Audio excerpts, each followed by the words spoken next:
Well, I'd like to start the show off with good news. There's actually some good news. It's not always bad news, but it looks like the world has defeated CV, the crown virus. It's over. It's finished. We won. Judging by the madness and the riots taking place now really around the world, protests around the world and some riots, but specifically here in America, these people are not social distancing. That's the thing I'm most upset about. No, but really, the madness is really on display, and they say it's a 2-week incubation for the CV. So I guess we'll see. I'm not expecting a big spike in numbers, but we'll see how the media plays this. That'll be interesting. You know, the big difference between the truth and what we see on the TV, right? So we'll see. But it really didn't take long for us to go from social distancing to full-on rioting and madness and even death. Happened pretty quick. I believe all by design, and we're going to get into some of that tonight. Speaking of which, I've got a special guest, Jeff C., and he's been here before. Good friend of mine, many years now, and I can't wait to get Jeff's perspective on some of this as well, because these are the kind of things I think he always covers the very best. He does great at everything, but especially when we get into some of these fishy, violent situations, you know, associated with losses of life, connected with the government, et cetera, et cetera. You know what I'm trying to say. Most things really are rigged these days, and Jeff's always had a really good eye for all of that. So I want to welcome Jeff on, man. How you doing, Jeff? I'm great, buddy. I'm glad to be back on the show. And this reminds me of your old show. You remember your old show on the radio that was called Rigged Reality? Oh, yeah. Rigged Reality Radio. That's what we're in. Yeah, it's crazy, man, isn't it? I mean, and it's quickening, too. I knew we were going to talk once this thing popped off because people are still dealing with the lockdown, you know, from the CV. So I've got some screen shares I'll do in a bit. But before we do, man, just, you know, welcome aboard, say hi. I understand I saw your post yesterday. It looks like you got in trouble again by Susan. So if you want to tell us about that and the latest, what's up? Yeah, I got hit. I've been hit all the time. So I even just like half an hour ago, I got another video hit. So they're cracking down. Typically, they just remove the videos. They don't put a strike. But the other day, I got 2 strikes on 2 separate channels within like, I don't know, an hour of each other very quickly. So Jeff censored my main channel is offline. I can't really do much. I mean, I can get into the account, but I can't really post anything. I can't post a community tab or post a video or anything like that. And so I'm kind of on my backups, Jeff censored Encore and Supreme Lord Commander right now. And I got the video that they hit for Jeff censored was this black bird watching guy. And this really, the whole George Floyd thing kicked off, and I was covering it right from the get-go.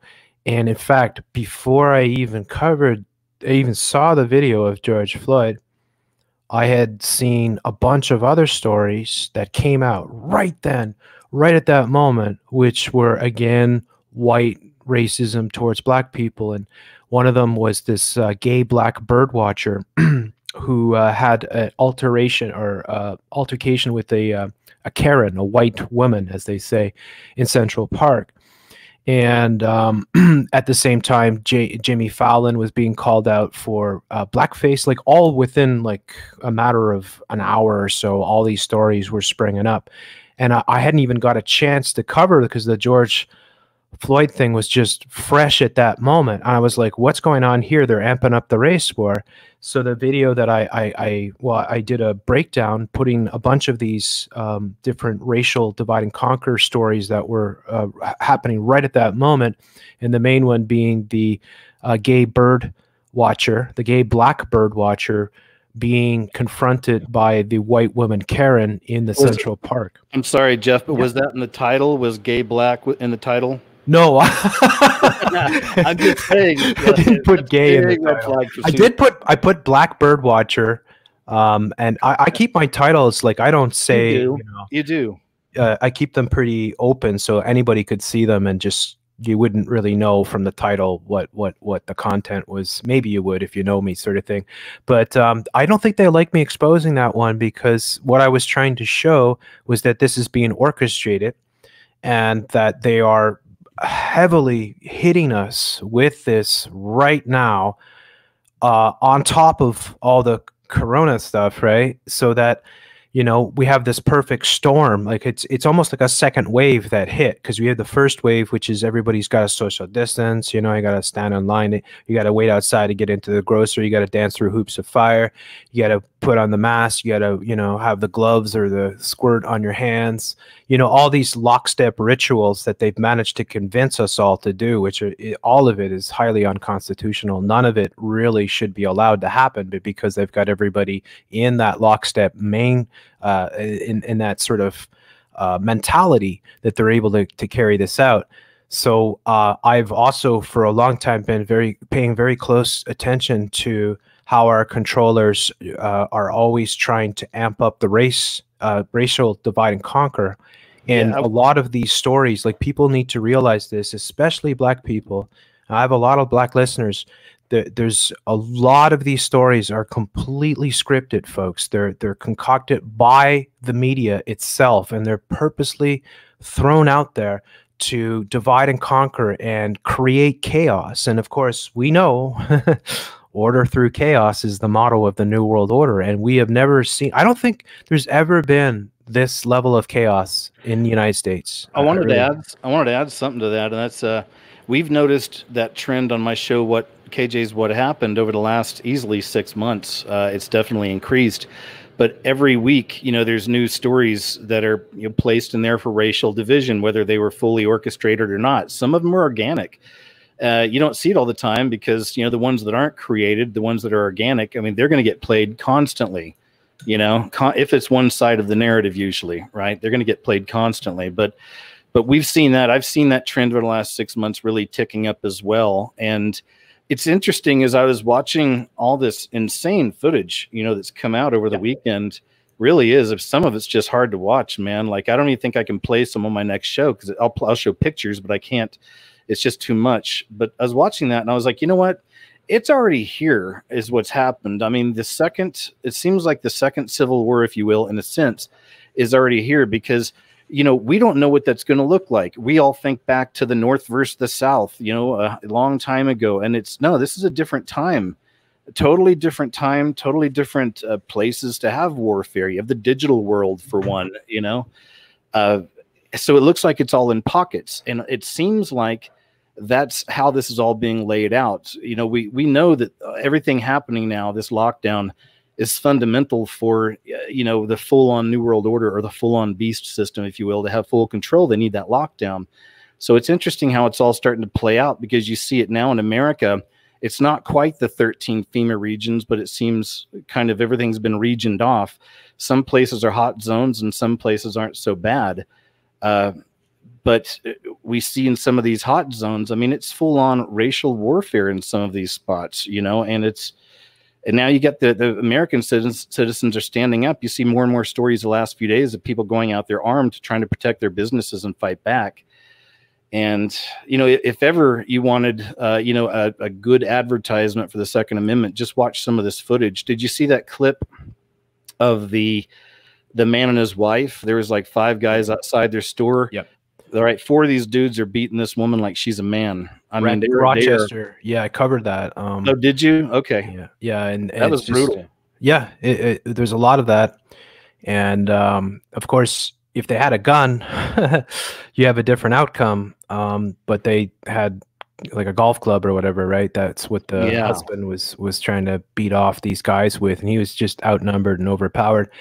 And yeah, there was a good little clip that I showed yesterday where one of the sheriffs in Florida was encouraging the people in his neighborhood to arm themselves and shoot, you know, if people do try to break into their homes, because they had BLM and Antifa sort of messages that said they were going to start hitting white neighborhoods and stuff like that. There's so much going on. So much of it is orchestrated. Even amongst all the chaos, they are scripting little segments I've shown a lot of them on my live shows, where you have the corporate media that just happens to be there at the right place at the right time just to catch a certain confrontation, which fits the narrative of what they want to push.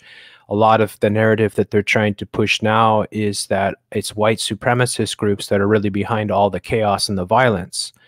And you see this today, where Twitter is suspending a whole bunch of accounts claiming that white supremacists are impersonating BLM members in order to denigrate their reputation and stuff like that. And this is all from the beast itself. This is most of what's happening is Antifa and BLM, and most of the violence is coming from these people. I know as well as anybody on planet Earth. I doubt few people have seen as much of this footage as I have, because I've been doing live show after live show after live show almost every night, covering and going through hundreds and hundreds of videos, and it's just awful what's going on. It's full-on chaos. To make matters worse, you have celebrities playing their roles, and you had a lot of celebrities that came out right in the beginning that were very influential. Colin Kaepernick is one of the best examples, who incited and encouraged people to burn their towns down.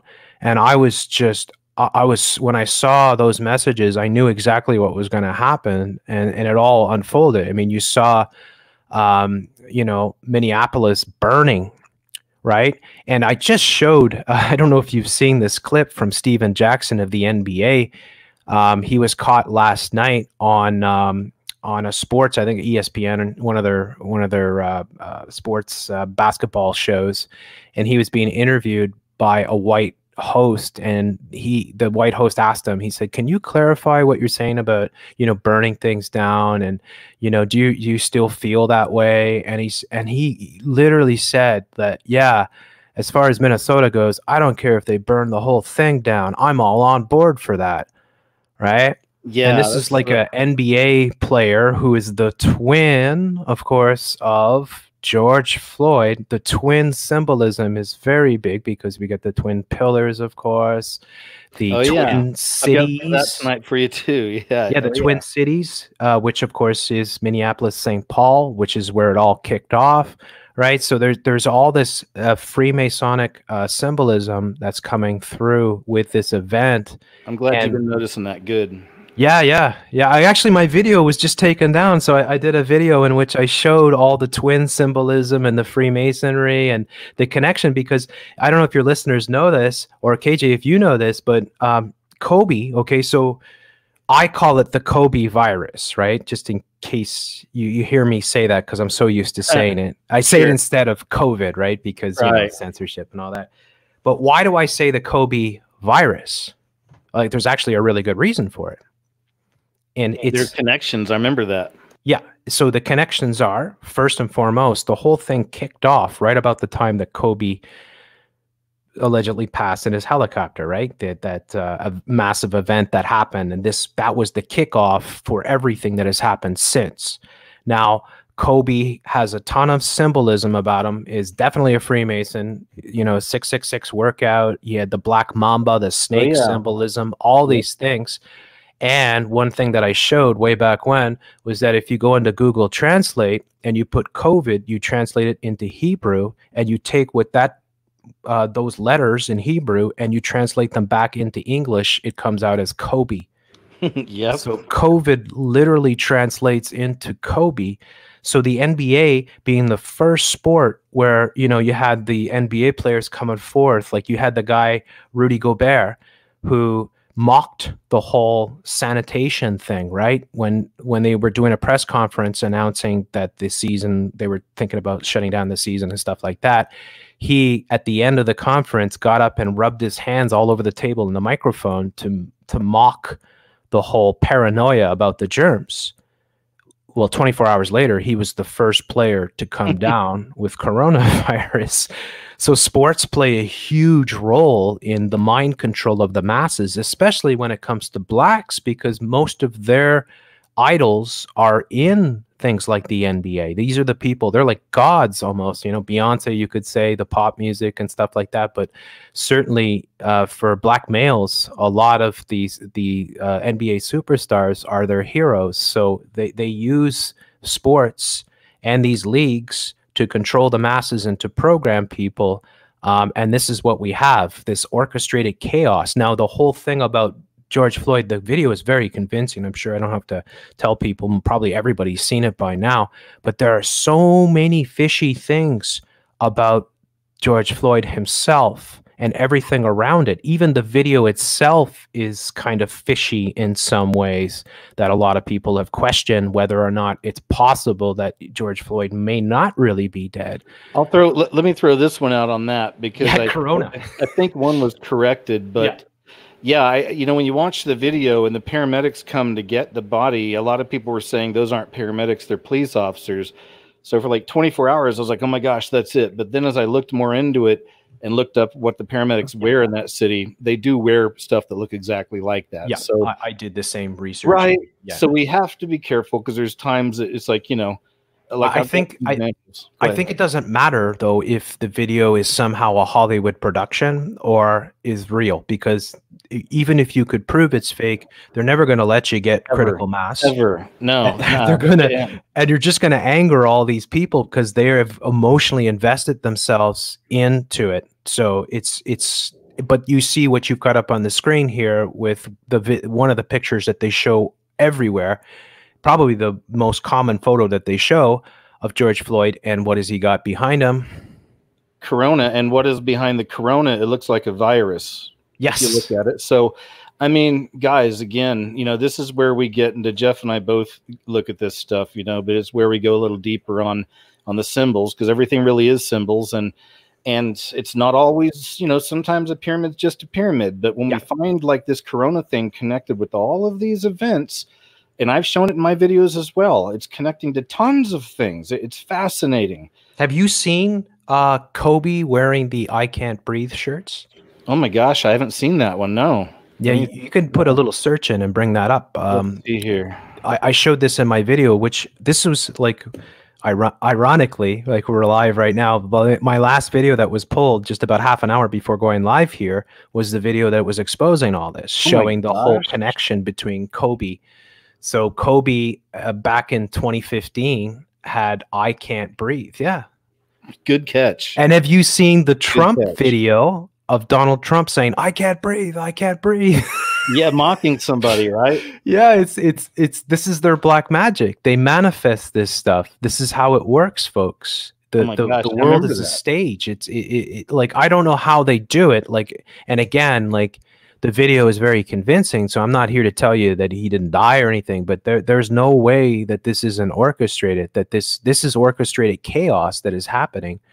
Well, you know, hey man, I think that in the okay, you're right. Now, sometimes it's hard to, we see all these odd connections, and it's definitely hard to convince some people, but I think the missing component sometimes is the magic behind this. It is the spiritual component. People sometimes don't want to address that, but I do believe that's the missing component. These people are sorcerers. They're into witchcraft. It's admitted, man. We've seen it. So yes, and magic works. It's all about intention. So, you know, look at all the witches doing spells against Trump and all this other, it's always stories of the witches and the spells and the sorcery. And so, yeah, man, I mean, that happens. And, you know, this stuff can come out spiritually through people. I've seen that for years in the movies. I'll show people in movies and TV shows a lot of these symbols, and there'll be more than one, and you'll see a story that connects with it or whatever. But you know, at the end of the day, it's like, you know, that's either put in there on purpose by Masons, right, in the industry, or other perhaps secret societies. Well, and think about or it. It's spiritual. Go ahead. Think about it too, because what else does I Can't Breathe make you think about? Like, if you think about what they're doing to everybody. Oh gosh, man, I thought that's a good one. Yeah, man, I thought about that too. Yeah, the masks. Yes. Exactly. Yeah, gosh. So, you know, like, see how, and you think, like, because they don't want you to think on deeper levels. They want you to react to everything. They want you to be floating in their world, you know, just absorbing everything that they throw at you. They want you to engage politically on the left or the right, but they don't want you to ever go anywhere deeper than that. But if you think about it, there's a spiritual, there's a magical sort of work at play when the whole thing is I can't breathe, while they've got everyone wearing face masks, which restrict your breathing. And a lot of people, even people are dying because they're wearing face masks. Oh yeah, it is my mom, I've said it before, God bless her, but she's locked in her house the last 3 months now, terrified, wearing the mask. I can't hug her. If we go over there, we got to stay like 10 feet away. I mean, Oh it's, my gosh. yeah, man. But you know what? It's one of those things I had to just, I know some people are out there, Bite the bullet. of all people, but it's like, yeah, I'm serious, man. And I love her and my dad, and I go with it. I'm not here to argue with them. I don't need to twist their arm and make them see it my way. They're much older, and they're set in their ways. So Isn't it crazy too? Because I'm sure you know this, but they're putting out all these articles saying that masks are here to stay. yeah, that's just sickening. But then you'll see Dr. Fauci come out and say he wears it just as a symbol. No one really needs to wear a mask. But we don't hear about that, or people aren't perceiving that. It really is the programming, and it's unbelievable. And but I will say though, I do feel there's, and I'm sure you see it too, there has been an awakening, a steady awakening over the last 10 years, and it's really increasing. I mean, I'll go on, go on Bill Gates' Instagram and look at one of his posts and look at all the hate on this guy and people calling him out for what he is. Things like that give me hope. So I don't want to ever seem like it's hopeless, but I think what's happening is that I really believe that humanity is being corralled into one of two camps. You're either going to, and you can call it whatever you want. You can either go with the globalist system or, go with freedom, basically, or say go with God or go with the beast system, or however you want to place it. But I feel that the choices are being narrowed. Does that make sense? Yes. And there is that left-right divide, blue-red sort of, conservative, liberal, Democrat sort of thing, like that's being played. And, they play both sides. Always remember this, everyone. They control both sides, and they play both sides against each other. And often one day it'll be the left that gets all the good stuff and has all the ammunition, and the next day it'll be the right that'll come forth and have, all these ludicrous videos of SJWs and stuff like that, and just plays back and forth, and it's a full-on divide and conquer. The problem is this, though. We are already in an era that everything is going to change. Like, this is what they are doing. This is the Great Reset. This is the Black Swan event of our times. Tom Hanks told us that. Yeah. I want to throw this in quickly and then take it off this page. Yeah. 'Cause it's bright for people, but I just wanted to show you the select master, the one at the top, second to the left. Hands up, don't shoot. Do you remember that? Yes. Yeah, that, guys, there's your hands up, don't shoot. I did a video on this a while back, but it's back again. You see people running around doing this symbol all day long now too. The hands up, don't shoot. Anyway, go ahead. Sorry, man. Yeah. So what we're facing now is a very different reality going forward. And like some of the stuff that I'm showing is so utterly disturbing, like what they're expecting us to do. The other day I put up a video on one of my channels in which I was showing in Toronto that they're proposing these booths that you would go through that would scan your body, read your temperature, be able to detect everything about you. They'd be able to detect if you got alcohol in your system, if you smoke drugs, if you're suffering from dementia, all these different things. And they're proposing putting these for every store. Like, this is going to be the new normal. Of course, we know the new normal, right? That they want us to embrace. The airports, it's never going to be the same. You're going to go to an airport, you're going to have to stand in a pod for a minute while your body gets sprayed and scanned, and then you're going to have to go through these arches that are going to do more things, and then you're going to have to wear a mask, and you're going to have to socially isolate. They're going to rearrange all the seats on the planes, just like on public transit. And they want all this stuff to be forever. They don't want this to change. They're going to bring this stuff in and make it permanent. It's going to be the same. I'm covering things where they're trying to get rid of grocery shopping, where, they're saying it's time for grocers no longer to allow customers to come shopping at their stores, that we have to do delivery systems. They're talking about automation on drones. Of course, Apple already has those self-checkout stores they've been putting out. You seen those? Yes. Yeah. Well, so they're ready. Yeah, they're moving it. They're changing everything. They have massive plans. All their food's being changed at the same time.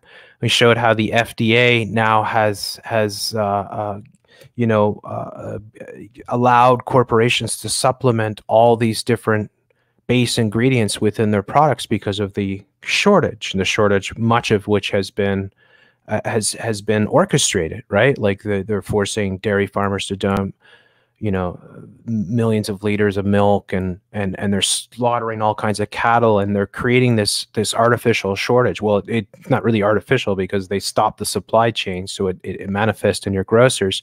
They're shifting our diet completely away from eating meats. Like in the very near future, it's going to be very difficult for you to be able to purchase meats, because and this is Bill Gates and co. They're all involved in this. I did a big podcast on it today with my good friend Camille. Please stop the ride. And we were discussing how Cargill and Tyson, the biggest meat producers, are being financed by Bill Gates, and they're going through a complete transformation. Of course, ironically, they just happen to have the big outbreaks right at their plants. And what is the solution? Well, New York Times and CNN and all the media comes forth, the beast media, and says it's time to stop eating meat. They're pushing cockroach milk instead of cow milk. They're pushing, now you can go to this grocery store and buy bug bars. Soylent Green is actually a meal supplement that you can purchase. Like all these things that they show us in their movies, like the bug bars, say from the Snowpiercer film, are now, there's actually a Snowpiercer bug bar that you can buy now. Like they're selling it in stores. Wow. Well, you know, I drove through Colorado, I guess it's around the beginning of the year, and I went to a truck stop there. I got some gas. On the way out, the checkout, they had a little, you know, snack box set up there, so you can grab a little snack before you go. But the snacks they had were crickets. I still have them. They're here with me. They were, yeah, they were just called Crick with a dash ets, and yeah. they were salt and vinegar flavored. There's like probably a dozen in a box. And I looked at this lady. I said, "Are these for real?" And this lady had, you know, no offense, but it's just, you know, she was definitely an older hippie type lady, but you know, like 20 piercings, like 10 on her nose, and just the long purplish gray hair. And she gave me a real serious look. She goes, "Yeah, that's serious." She goes, "We're all going to be having to eat like that in the next 10 years. Yes. Right? And I was like, "You think?" She's like, "Yeah, if not sooner." That's like, it. "All right, I'll take the box." You know, you They're win. doing it.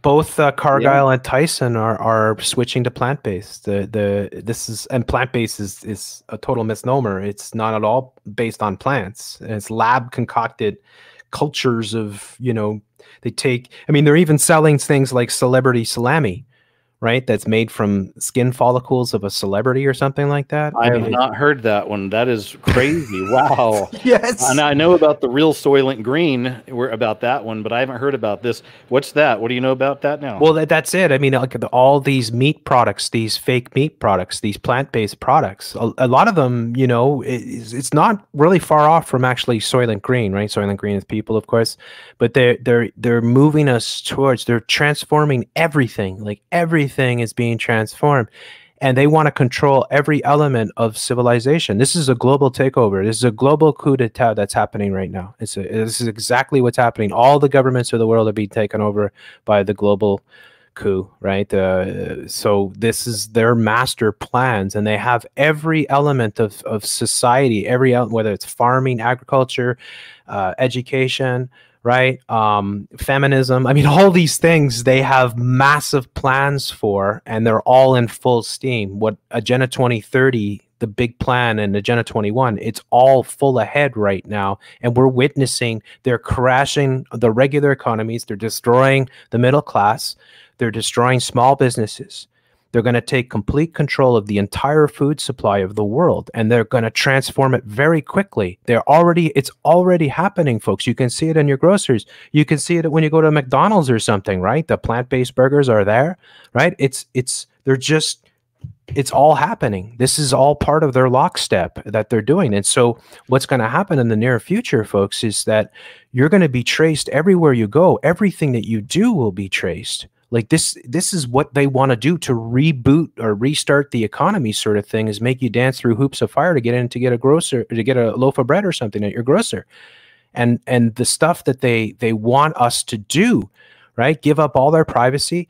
You know, the 5G is all being laid out right now in the United States, right? You know that, right? The Trump signed the 2 bills, 180 days to lay out the entire foundation of the 5G across America, right? Yeah, So not happy about that. we've got all that happening. We've got, you know, and then the orchestrated chaos with the food. Now the FDA coming forth and saying, you know what, we're going to allow corporations to supplement their you know, the base products or the base ingredients in their products right now. And then you got like this up on the screen here. You got George Floyd, of course, who is a porn star. Let me pull that up. Hold on a second. I think I got that. Okay, here we go. It's okay, cool. So you saw this too. Yeah, George Floyd, prawn star.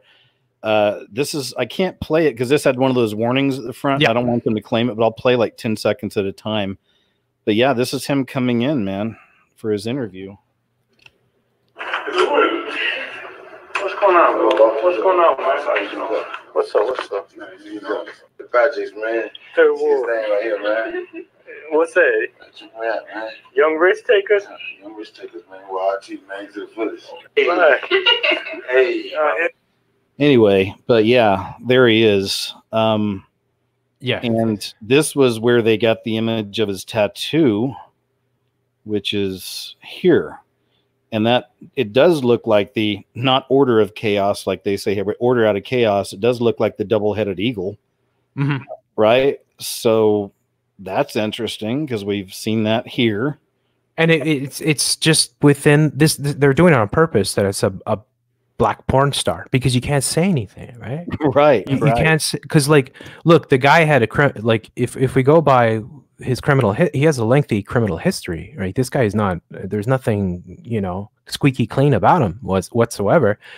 I believe the whole thing is concocted, right? But nonetheless, I mean, if we go by what the character is, I mean, he's not at all the squeaky clean, you know, loving guy. Maybe he is. I don't know, he's loving or what, but he's involved in the porn industry. I mean, who runs the porn industry? Well, it's the New World Order, of course, right? And they are always doing the racial divide and conquer. In fact, porn is always, you know, there's things called blacked, for instance, with white girls getting from the black guys, right? And this is something that the New World Order pushes everywhere. And little kids watch this stuff. They put it in, you know, they put it everywhere, suggesting to people to watch this stuff. They normalize the consumption of porn.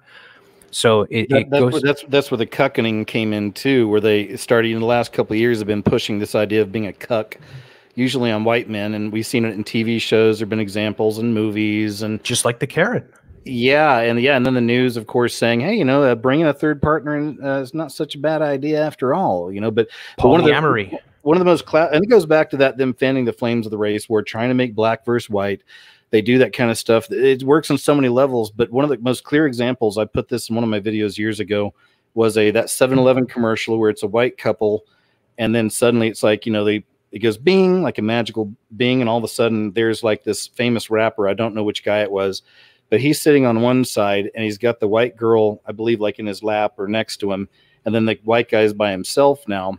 And basically, you know, the girl decides to go with the rapper or whatever. But in front of the rapper and the white guy are these, they were structures, either ice formation or there was some kind of like a statuette, but they were some kind of an animal, like some kind of a bird. What is it? The birds with the long necks? What are they called? Crane? Yeah, maybe a crane or something like that. Or and you guys or maybe a flamingo. Yeah, I think it's flamingos. You can look this up. But the flamingo in front of the black man, his head was straight up. The flamingo in front of the white guy, it was wilted and flaccid. Yep, they do that. They have the character in the Grand Theft Auto. I showed this when I played through it, and he was like the kind of superhero character. He's the white guy, and he's dressed up as a superhero, and he has a lightning bolt right where his junk would be, but it's all limp. Right, and like this is symbolic of what they're doing to men. They're definitely, like, the foods, the chemicals and things are definitely having a huge impact on your health. Like, and then look what they're doing with the black men too, though. And then they're throwing them in the dresses, right? In Hollywood, they take the most virile, strong black men and put them in the dress. So nobody's safe, right? Oh yeah, exactly. They do that all the time. I mean, they play both sides. They play all sides, like all sides against each other.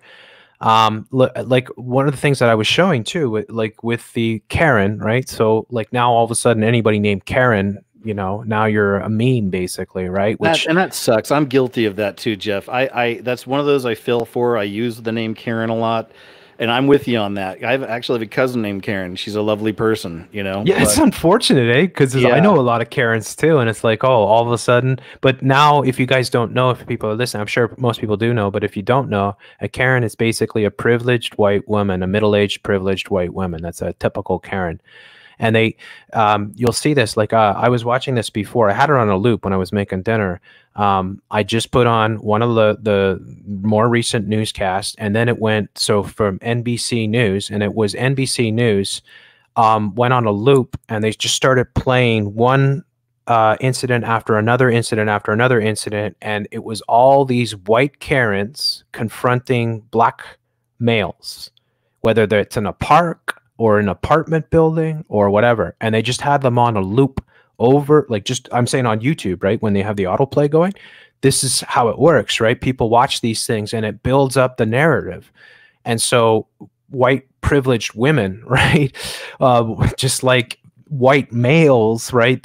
You can't say anything bad about white cis males, or there's nothing you can do that isn't you can't be racist towards white cis males. You can't even be really racist towards white people the way that the New World Order functions, but you're not allowed to be anti-Semitic, right? So like you see how like racism itself, the way that racism, it's not at all even. There's no even playing field.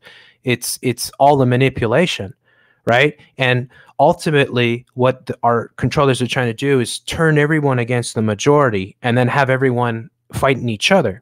So they create these things, they script these things, they throw them out, or they take them if they come and they blow them up, and they like if it's an actual authentic video, they can, and it fits their narrative, they'll throw it out there and they'll put it on all their channels sort of thing, and they'll have all these people react to it. And it's just evil what's going on. KJ, did you see the video of the women? And they said she's a Karen, of course, in Long Island in the grocer, and she didn't wear a mask, and everyone shouted her out. They basically chased her out of the store. yeah, I showed them last show, man. That was one of the scariest ones I've seen. Yeah, and it's amazing because if you watch that and you're into the conservative sort of media, they'll champion the women, they'll say she was right to stand up and all that. But if you watch it on the left spectrum, they will all berate the woman for being a white privileged Karen who was an idiot and refused. And this is so dangerous, folks, because what's happening is most people are not capable of critical thought. And most people have no clue what's really going on. They're watching the television, they're programmed, and they're using the people as a mob to control any dissidents. They don't have to do it themselves because they've programmed the masses into it so that the masses will do their bidding. And this is what you have happening, where innocent women just going into a store are chased out. I mean, how horrible is that, right? To actually have just a mob turn against you for the stupidest thing ever, which is, of course, this scamdemic, right? But they have bought into their programming so much that they are in full lockstep, and they're doing exactly what the NWO has programmed them into doing. And it's very scary for all of us because we can all face this situation in our own lives, our day-to-day lives. I mean, I walk around in my hometown and it bothers me to no end when people leave the sidewalk, right? Like they see me coming and they're, and it's like, because I'm not going to leave the sidewalk because I'm not an idiot and I'm not wearing a mask. I mean, I get people yelling at me for not wearing a mask in public, No.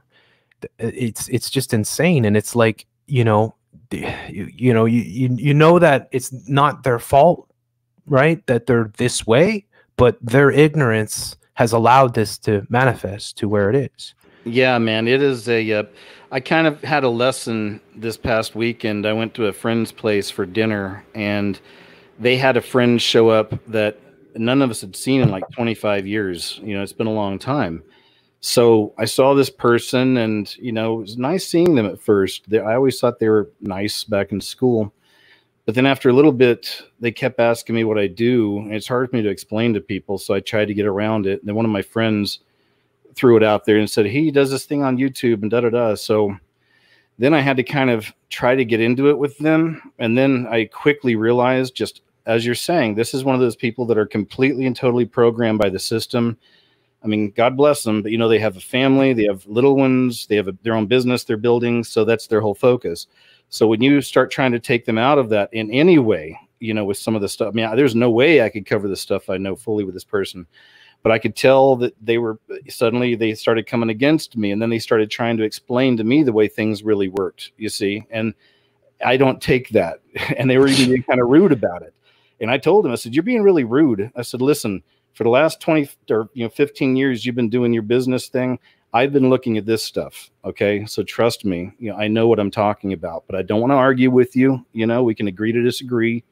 And I was nice about it, you know, and everything parted on decent terms. I'm not going to get in a big fight over this stuff with someone. But yeah, I forget that sometimes because I stay away from most people. The people in my life are the ones I want there, and that's it, you know. So sometimes even I forget, like, oh gosh, that's right. This is what it's like dealing with somebody in the Matrix still, you know, so to speak. And it's difficult because we all, I mean, unless you're off the grid, we all have to shop. We all have to, you know, go to the hardware store and, you know, go to the post office and do all the regular things. And, you know, they've got, like, the majority of people, the thing is that, you know, people don't realize that television is evil, right? They don't realize that. Like, television is so evil. It always has been. And it always will be, as long as it's, I mean, it's going to change into something else, but you know what I mean? The media itself is evil. And if people don't realize this, because they don't think critically, they think that they have free will because they're brought, like their realm of thinking is so controlled that they give you opposite spectrums, and they give you alternative, and they give you boogeymen, and they give you certain critics that will go against the grain that you think. And so, like, if you live in that realm, like whether you're on Fox News or CNN or whatever, you feel like you have freedom of thought. You feel like you're actually capable of, you know, of critical thought and things like that. And you're not at all. You're actually in their realm, in their bubble, and they don't want you to ever leave that. So people that grow up and, you know, have families and work in communities and stuff like that, they have everything to lose by having their paradigm shaken, right? If you shake the paradigm, like for instance, 9/11, right? If people, you know, I know people that they can't even contemplate that 9/11 was an inside job, because that would shatter the foundation of their paradigm, their world, the way that they see the world, right? They have a view of the world and it makes sense to them. But if you pull the rug out from underneath them, then it all falls apart, sort of thing. So they can't move beyond that. So you can't even begin to reach a lot of these people, because if you do, you would put them in such a situation where everything that they believe in would come into question. They would have to like literally rethink their entire life, what they do on a daily basis. And the average person, you know, the ritual of, you know, reading the newspapers, or, you know, going to the internet sites, or coming home and watching Netflix, right? The average person doesn't realize how much mind control they are under. They don't realize the evilness that exists. That we know exactly. Like, we have a very good understanding how evil this media is, and this beast, you know, and what it's trying to achieve. So it's very frustrating, because it's like you don't want to ostracize people or yourself from people. You want to be able to fit in, because it feels awful when you can't get along with fellow human beings. But there are moments where, you know, there's almost no way to compromise. And like wearing a mask, for instance, is one of those things. It's like forcing people to wear a mask. Well, that's a line I don't cross. You're not going to do that with me. If you're going to force me to wear a mask, I'm not going to your store.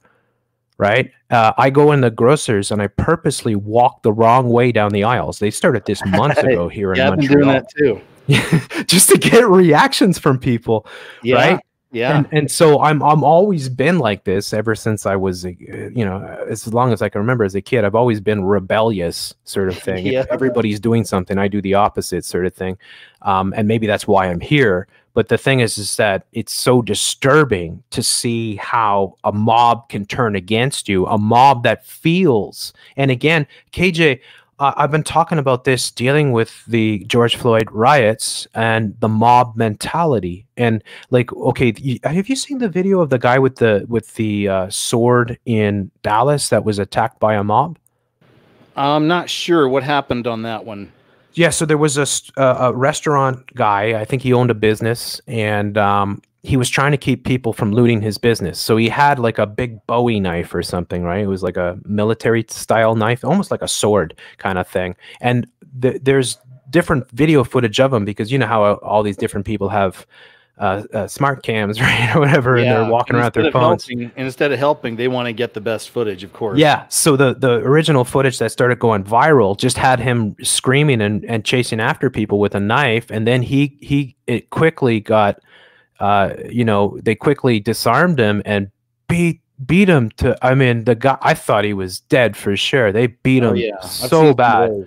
And then as more footage comes forth, and I was showing this in my video, you start to see, well, wait a second, he was actually just defending his business, and they were pelting him with bottles and rocks and stuff. And so he you know, went a bit Rambo sort of thing, and then they just nearly killed him.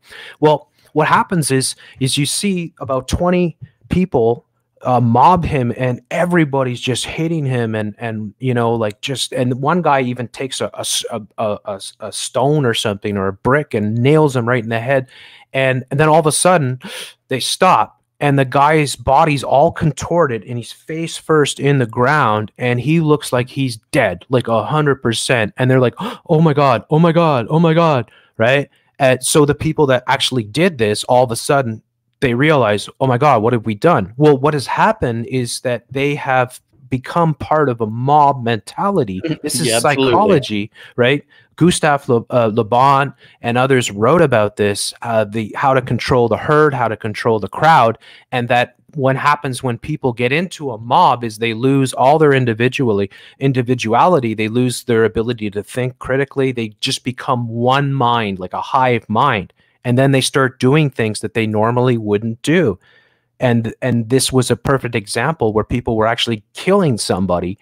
And then they realize, oh my God, like, it's too late at that point in time. The damage has already been done. But you're seeing this happen. And this is perfect. This is exactly what the NWO wants, is that mob mentality. And that's why when all these celebrities come forth, when you know, Colin Kaepernick and Soledad O'Brien and Ice-T and all these people come and say, burn it all, basically, in their tweets or their social media, they are actually killing people, or they are actually directly responsible, because then they're so influential and millions of people see that, and then they're justified in going out and burning things to the ground, sort of thing. So we've seen them orchestrate this entire thing too, with the knee. You know about the knee, right? With Colin Kaepernick taking the knee. Oh yeah. Many years ago, and now the knee, it's the exact same knee, of course, that was being, you know, holding George Floyd down. Great connection. I don't know if you know this, but it was like the very same day in France, they had the exact same thing play out. In France, they had a police officer, do the exact same thing, where he held a black man down with his knee. It's just sorcery, man. And then just a couple days ago, Colin Kaepernick did a tweet that was basically telling these people to keep, you know, pushing violence and destroying everything. Here's one of those stories you're talking about: celebrities blasted for donating to protester bail fund as rioting violence escalate. These freaking goobers. Yeah, you know, I mean, it's Steve. No, that's Steve Carell. That's from a new TV show, Space Force, on Netflix. Steve Carell, Janelle Monáe, Seth Rogen, Ben Schwartz. Seth Rogen is a real piece of work. Did you see his tweets just from yesterday? I haven't, but he's just a real dirtbag. I need to do a full-on video on him. The symbolism alone, he totally understands. He knows. I mean, I believe he's a member of the lodge, if you will. Anyway, the real lodge. yeah, not the Freemason one. You know, along with Ben Schwartz and co. They are orchestrating. Yeah. So Seth Rogen yesterday tweeted or put it on his Instagram. He was saying, you know, he said, he put this post out saying, Black Lives Matter. If you got a problem with this, stop following me, right? Basically, stop effing following me. They always swear, right? And so all these people were writing in things like, yeah, but all lives matter. And his response would be, F you, you know, screw you. But what about other people? You know, what about white people? Do they matter? F you, right? Right away. You can see this, it's just insanity, of course. And of course they have they're chameleons, right? Because they will tell you that Black Lives Matter, and then if you ask them about white people, they say white people don't matter at all, and you can't be racist towards white people. And then you say, well, aren't you white? And they're not. And then if you say something about what they are, then you are an anti-Semite. So yeah. You see how it works, folks. It's different strokes for different folks. And they want, so they put forth, like, I don't know, have you seen the BLM playbook and the Antifa playbooks? Have you seen? Let me pull that up. I think I got that one too. Give me a sec. I'm just looking at the top here. Me and you've been looking at the same stuff. Yeah, here we go. Nuts. Is this the one? Is this the one? Hang on a second here. I gotta see. Is that the Soros group there? Yeah, it's explaining all the approved practices, how to do hand-to-hand combat. Yeah, that one. But there's also the Antifa sort of playbook in which they talk about white people as being the enemy of all of humanity. What? No way. Now, is that legit? Like, is that verified? Because, well, you know, yeah, pretty much. I mean, they're finding it amongst these people, right?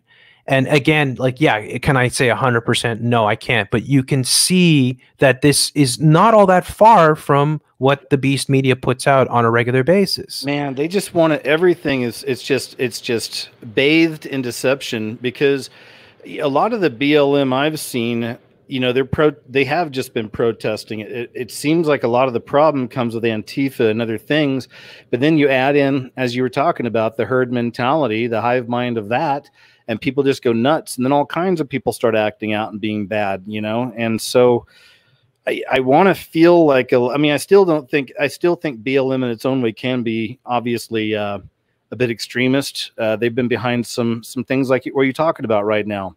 You know, but I'd like to think there's elements of it where they just truly want to protest. I'm okay with a protest. That's what America's about, they say. But it never ends up that way. You know what I mean? That could all be just the cover story. I understand, you know, but you see what I'm saying? I'm going to send you this because it's the Antifa manual. If you haven't seen it, it's just, it's insane. Because it's like all about how cis white people are the bane of all civilization, and especially cis white males, and that you know, there's absolutely, you know, nothing that you could do negative towards these people, that these people are like the most evil people. And then they say, if anybody confronts you or anybody challenges you, right? So this is the Antifa sort of way, right? There's no logic, there's no reason. It's all like, you know, you automatically have a response to anything. So if somebody questions you and says, what about, you know, say Jewish involvement in the slave trade or something like that? Oh, you're Hitler. They're told to say that right away. Yeah. You know, just equate everything to Hitler. And yeah, it's pretty insane. Let's see if I can find it here. Yeah, I got an article, at least I can send you this. And cool. You gonna do it in the private chat here? Yeah, I'll send it to you in the private chat. I mean, cool. Again, we don't know 100%. Snopes will debunk it, of course. Oh gosh, Snopes is just the worst. Snopes is terrible, folks. Yeah. Snopes is CIA, basically. He was joking, of course. All this fact checkers are always, you can't even say hard left. They're Marxist or Luciferian even. Well, they're hiding behind, I think a lot of these people hide behind Marxism. I think a lot of people hide behind atheism, and they're really Luciferian, like in Hollywood and politics, but that's me. Yeah, I think what happens is that you have the people that are behind it all, and they are the Luciferians, right? And they're used, like, they maybe whip this stuff up, but then you have, because like people, like I showed a video, and people are questioning the authenticity of the video, saying, oh, it looks like it's probably staged. I just put this up before I went on, you know, maybe in an hour or so. with you here. And it's a white woman that's walking down the street. The white woman is walking down the street, and a black guy comes up and he says, "Hey, hey, excuse me, excuse me, excuse me." And she looks scared and all that. And he goes to her, "Hey, can you, I'm from BLM, and I'm just wondering if you could, go on your knees," kind of thing, because, I haven't seen this yet. I've heard it. This is new, right? Yeah, I guess. Yeah. I mean, find it. I wonder if I'm allowed to show that. You could, it's on my channel. I'll give you the link to it here. I'll find it in a second, but go ahead, because I just brought up the Antifa manual. But keep going. Because they may not have heard about it. I just saw this morning. Yeah. So a white woman, and then he says, "Can you, so she goes down on her knees and can you apologize for your white privilege?" And she's like, "Oh," and he's like, "Go ahead." She's like, "I just want to think it out because, I want to make sure I say it properly," sort of thing. And then she's like, "I'm really sorry," and all this, right? And so, like, and again, could it be scripted? Yeah, absolutely. But is it inconceivable that SJWs, that white women that have been so programmed by their media, would actually do this stuff? It's not inconceivable at all. You see it happening, like, and every day. Also, sorry, I just want to clarify something too for people, but like the BLM thing, when I try to seem like I'm defending, I'm not. What it is I'm just talking about the innocent people that get into this, that have a good heart, that really think they're doing the right thing for their communities. There are people that do that. They don't realize how many levels of deception are taking place and how all this stuff is truly being organized and funded by George Soros, and right. So they don't see that or get that. So there are good people, just like in churches. I don't agree with all the different dogma and the kind of the religious aspect of that walk of faith, but that's just me. But there's a lot of innocent good people that are Catholic or Mormon, or that go to some of these churches that maybe have strange dogma. Okay. But I don't blame those people. So I guess in a way, like I say, I'm looking out for the sheep. You know what I mean? I'm really thinking about the innocents, because there are so many that are really innocent, that totally have no idea of the levels of deception going on and what they're getting sucked into. Yeah. Basically, you're saying that we can't blame everyone because a lot of people just don't know. They're under mind control, and they have, their intentions are good, right? Because they feel they've been so heavily programmed into thinking, well, they have guilt and they need to, they have to be proactive. They have to go out and protest. They have to talk about their white guilt. I mean, you showed this. I'm pretty sure I remember seeing your show, because I showed it as well, which women were paying in I think it was in England, they were paying like $2,000 to have a meal with a couple SJWs, like a black woman and another woman, to get lectured on their white privilege. Oh yeah, I showed that, and I got one even worse. And I know you probably saw this. There's a video that came out probably 2-3 months ago of black Hebrew Israelites. I think they're in New York City, and all these different white couples, and specifically young white women, coming up, getting on their knees, and kissing and licking their boots and apologizing. Yeah, and again, if you go back to the porn, the blacked thing, right, where they're getting the white women and the black men, this is all psychological sort of warfare that they're using on whites, on blacks, on everyone. They do this show Get Out, or the movie Get Out, which is Jordan Peele, who's married to the sister of the CEO of ButtFeed, which is what's her name there? I didn't know that. Paredes. It's so funny how they're all connected. Look at like little Susan. They're all connected. Yeah, and Jordan Peele says he's half black and half something else, right? So you can take a guess at what the other half is. But he put out the movie Get Out. In the movie Get Out, it's about white people in, say, Connecticut, for instance, right? Like that are, using mind control and mind controlling black people into being sex slaves and gardeners and stuff like that, right? But these types of narratives that they put out, they reinforce the racism. Like what they want blacks to think is that whites are inherently racist, that it's in their brains, that we're inherently racist, and they want everyone to think this. In Canada, aka Rainbow Unicorn Land, where I'm from, the CBC, all the media here, which is all New World Order media, have been pushing the racism towards Asians because of the scamdemic, and they're saying all this stuff about how they're bringing these Asians on, and there's no evidence provided whatsoever. There's like almost zero evidence of anything that they're saying, but they're saying all these Asian Canadians are being accosted and verbally assaulted and even physically assaulted because they're Asian, and they're being blamed for the coronavirus. And it's all about racism, and we have to end hate. So who's the biggest pusher of end hate? Well, ADL, right? The Anti-Defamation League and the Human Rights Watch, which is all the New World Order. And they push end hate, end hate, end hate, like it's going out of style. And really what everyone needs to understand, every single human being that listens to this needs to understand, end hate equals end freedom of speech. That's what it means. Oh, yeah, absolutely. Because freedom of speech is being able to say the most offensive things that you could possibly imagine, but, you know, and offending whole peoples, whole religions, nations, you know, ethnicities. That is your right as a free citizen. Does that make you a good person? No. Does that make you somebody, you know, but that's your right because that's freedom of speech. The alternative is totalitarianism, and that's what they're trying to bring in. So, yeah. Oh, man, it's interesting, too. I was thinking about this the other day, but we're really facing the revenge of the rainbow children as well. I know you saw this story about that new Twitch moderator that identifies as a deer. No, I didn't. Oh, my gosh. It's a classic. It's a male to female trans and identifies as a deer. But it was talking, but it's glory. I mean, just like in a pure joy, talking about the power Twitch gave them as a moderator and how people better be scared. And they even said at one point, because most people on this website, Twitch, are white supremacists, and I'm coming after you. And I showed it to the people before, but it's a classic example of somebody who's been completely and fully programmed exactly how that generation's supposed to be and how the powers that be want them to be. Right, as just completely out of their minds, in my opinion. Oh, right? yeah. Right, completely out of their minds, but then give them power. You know, it's the revenge of the rainbow children. You know, well, that's how it works. Because, I mean, you know, there are documents going back hundreds of years that illustrate the whole plan that's happening right now, right?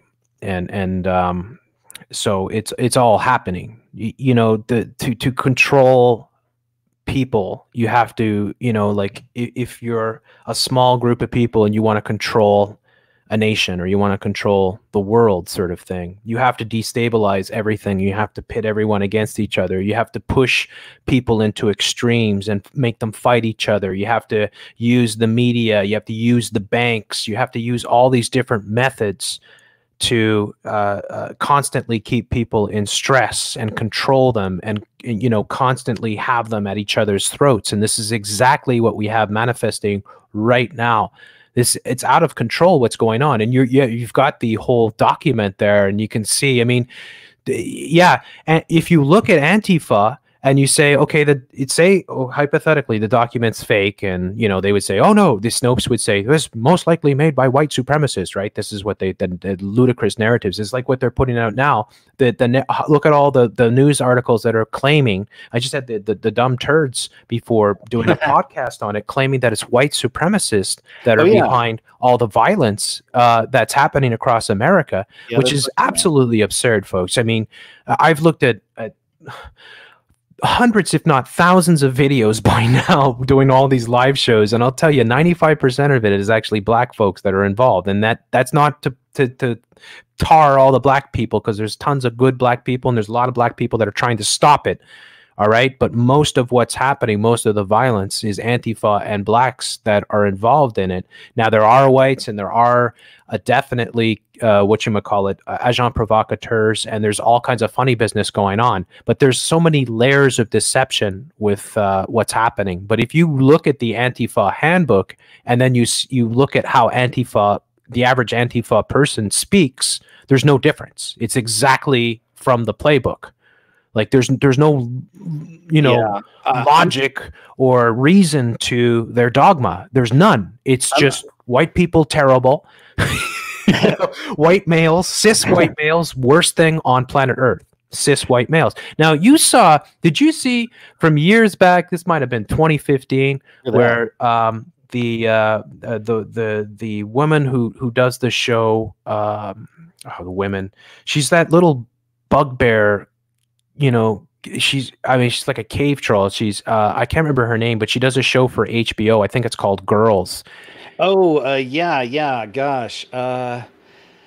I can never remember her name, but yeah, she's the writer and creator of that show, and she acted on it as well. And she, yeah, I know what you mean. She's a big time lefty, you know. Well, yeah, you know, she's of certain religion, but right. She put out a video with her father and saying that the world would be much better off without white men, specifically cis white men. And they put this out, and it went all over Twitter, and it's this is what they do daily, folks. They do this daily. They're agitators. Absolutely. Yeah. I mean, they're in their ivory towers. They have all the money, all the great food, all the drugs, all the sex, all the whatever they could ever want. So it's easy for them to do all this virtue signaling and you know, glorify all this stuff and fund these people and fund the violence, because they believe that when the system breaks and it eventually goes what they believe will be a communist or Marxist type thing, that they'll be on the top.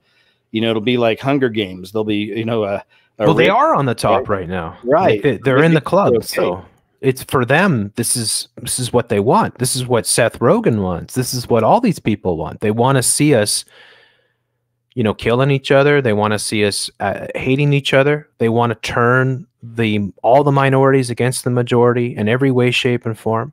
And they want to manifest this new world order. And the new world order phrase is being used everywhere these days. I mean, yeah, like even here. I've been reading a bit of this as we've been going, and I'm going to share this on Friday on my show too, and maybe look more into this. But I mean, if this is real, like, wow. I mean, how much more proof? I mean, they're straight up talking about the one world government here, you know, and they're talking about the connection with Antifa and BLM and everything else. So it's absolutely wow. And this is very akin, because I say it's like Khmer Rouge or something, right? It's like communist manifestos are almost always the same. They're totalitarianism. They're like, everyone that's not us, we will crush, you know. Oh, yeah. We will not stop until everyone believes exactly what we believe in. Right. And this is very evil, extremely evil. But this is the mindset of Antifa, without a doubt. You see it manifest in the crowds and just in the chaos that they create. And so they use these people as weapons. I did send you the link if you want to see it there, which is the woman. It's pretty short. It's the woman who gets down on her knees for the BLM. Okay, cool. I got it. Let me bring that up. You can bring that up. It's really short. It's like 60 seconds or something. And I'll take it off this screen, but I was just going to share. This is that Ice Cube tweet where he put the wrong guy up next to the. Oh yeah. Right. People are claiming too that the guy's in a TV show, a cab driving TV show. But I don't. I saw that. See, this is where the hoax card stuff comes in, and it gets annoying. You can. No. That stuff's probably purposely put in there. Yeah. But I do believe that somehow they created this. Like I don't know if he actually died or what, but I believe that this has been orchestrated, sort of thing. Yeah, this is it. I'll play this. Here you go. Excuse me. Hey, excuse me. I work for Black Lives Matter. I'm sorry. I work for Black Lives Matter. I'm sorry that I scared you. But since I work for that company, my CEO has told me to come out today and to bring you on your knees because you have white privilege. So if they see that a white person is getting on their knees, that shows solidarity for the situation. And could you just please apologize for your white privilege? Just apologize. It's big. It's large in this country. You know, with this country, we have that president, Donald Duck, that clown in office. You know, he's brought a lot of bigotry, and you're not a part of it, right? No. And so, you know, just... Okay, you have a great day. Wow. I mean, is that I mean, what do you think about that? Could it be scripted? Yeah. But nonetheless, yeah, even if he was pranking her, it seems her reaction was real. And that's a real shame. Is it is it inconceivable that a lot of people or a lot of people like that person would do that? No, you already see it in many ways. So whether it's scripted or not, and what people are saying on my channel, people that are saying, oh, it's scripted and stuff, they're saying it's race baiting and that they're trying to infuriate whites. But they could, they do multiple things at once, right? Where they could be trying to infuriate whites, but also push blacks into doing the same thing. Ridiculing the white women. Again, it's another example of a Karen, right? And here's a good Karen. She's actually, admitting her privilege, sort of thing. But this is all their black magic, that they're able to manifest this stuff, right? And that people are actually doing, that. I mean, again, it could be staged or what, but we know that in reality that this is happening, like that people are actually acting this way. Yes. And like we mentioned before, that event that we both, or that thing that we both covered, where white women were paying $2,000 to have a meal with two colored women who would berate them for all their white privilege. $2,000, right? There's people who will pay for that kind of a thing. It's unfortunate, man. I mean, these are the, like the people in Beverly Hills that are donating to Antifa and groups like that on the low. They must think they're, doing it for the people or something. And they're just clueless. It's unbelievable. Yeah. You've got the guy here with the brick piles that they've been setting up. Yeah. I want to show the people this real quick, because I know you've seen, there's a lot of tweets about this, but the mysterious piles of bricks. Right here? Yeah. They put them there on purpose. Setup. They put them there on purpose, y'all know where we at. They gonna set them on right up on the route. Y'all know what building this is right here. I ain't even gonna say what name it is. Hey, where do them bricks go to? Where do them bricks go to? Where do them bricks go to? We gotta do better. Ain't no damn construction. Gotta do better. Ain't no damn construction around here. I see. Ain't no damn construction around here. You just gonna set a pallet of bricks right there. Oh, okay. Listen, I did jury duty 3 months ago. Y'all don't keep no bricks right there. Do better. Good for those guys. We need more citizen journalists like that, Yeah, and that's the Minneapolis courthouse that is set up. So they strategically are doing this, and that's Antifa that they're claiming did that. Right. But then what the media will do is they'll spin it and they'll say it's white people, and it could be white people are mostly in Antifa, anyways. Right. And now you've got Trump declaring Antifa a terrorist party, or a domestic terrorist, right? So now you've opened the whole door with, right? You've allowed this again. This is something that a narrative executive power or emergency powers. Yeah, you've set the table now. So now we have martial law. There's curfews in multiple cities across the United States. You got, like, I just saw Hollywood Boulevard, and it's almost like a Hollywood movie. There's all these armored vehicles and stuff and soldiers in Hollywood there. And like, this has all happened because of what they've orchestrated. And like, we were doing shows when the whole thing kicked off with the Kobe thing, and talking about tanks going in the streets and martial law coming. Well, it's all manifested. I think in many ways that what you had in China, they can do whatever they want because it's a communist totalitarian dictatorship, right? So whatever the government wants to do, it's going to do, right? It's not that it's going to be easy. It's not that every citizen's going to do exactly what they want, but they have total control, kind of thing. Italy was a great example because Italy went full martial law, and you saw like mayors coming out threatening to use flamethrowers on their own citizens for breaking a violation. I have all kinds of Italians that are messaging me all the time, telling me the horror stories about how they lived in absolute, everyone was forced to stay inside. You weren't allowed to go out unless you needed papers. You needed, like, it was just so insane. But they couldn't do that in the United States, not to that extent. Now they can. Now the United States, all of a sudden, now you have a curfew. All of a sudden, and you see what's happening. Like, have you seen some of these videos where they're going down with armored personnel carriers and stuff like that in suburban neighborhoods, and they're firing bullets at people, rubber bullets and stuff at people, pepper bullets and stuff like that, at civilians who are standing out in their front porch or whatever, right? Like, hey, sorry, I just want to say real quick, man. I had this tweet. I just put it up just before we started the show. Oh, yeah, no. It's already a suspended account. What was it? Do you remember? I can't remember, man. That sucks. Damn, that happens. That's so Unbelievable. Yeah, they are definitely. Twitter's very, very much the beast. I think that was the clip that showed full-on tanks going through a suburban neighborhood, and some kid was filming from his house, like his bedroom window. Is that the one you're talking about? Yeah, and people, it's reminiscent of what happened, because we talked about Jade Helm and all the urban sort of preparations that they've done, perhaps all leading up to what's happening right now. Yeah, that's the one. That's one of them for sure. This is one of them. I know what you mean. The other one, a bunch of them now. And here, I'll play some audio for the people. Go inside now! Get in the house!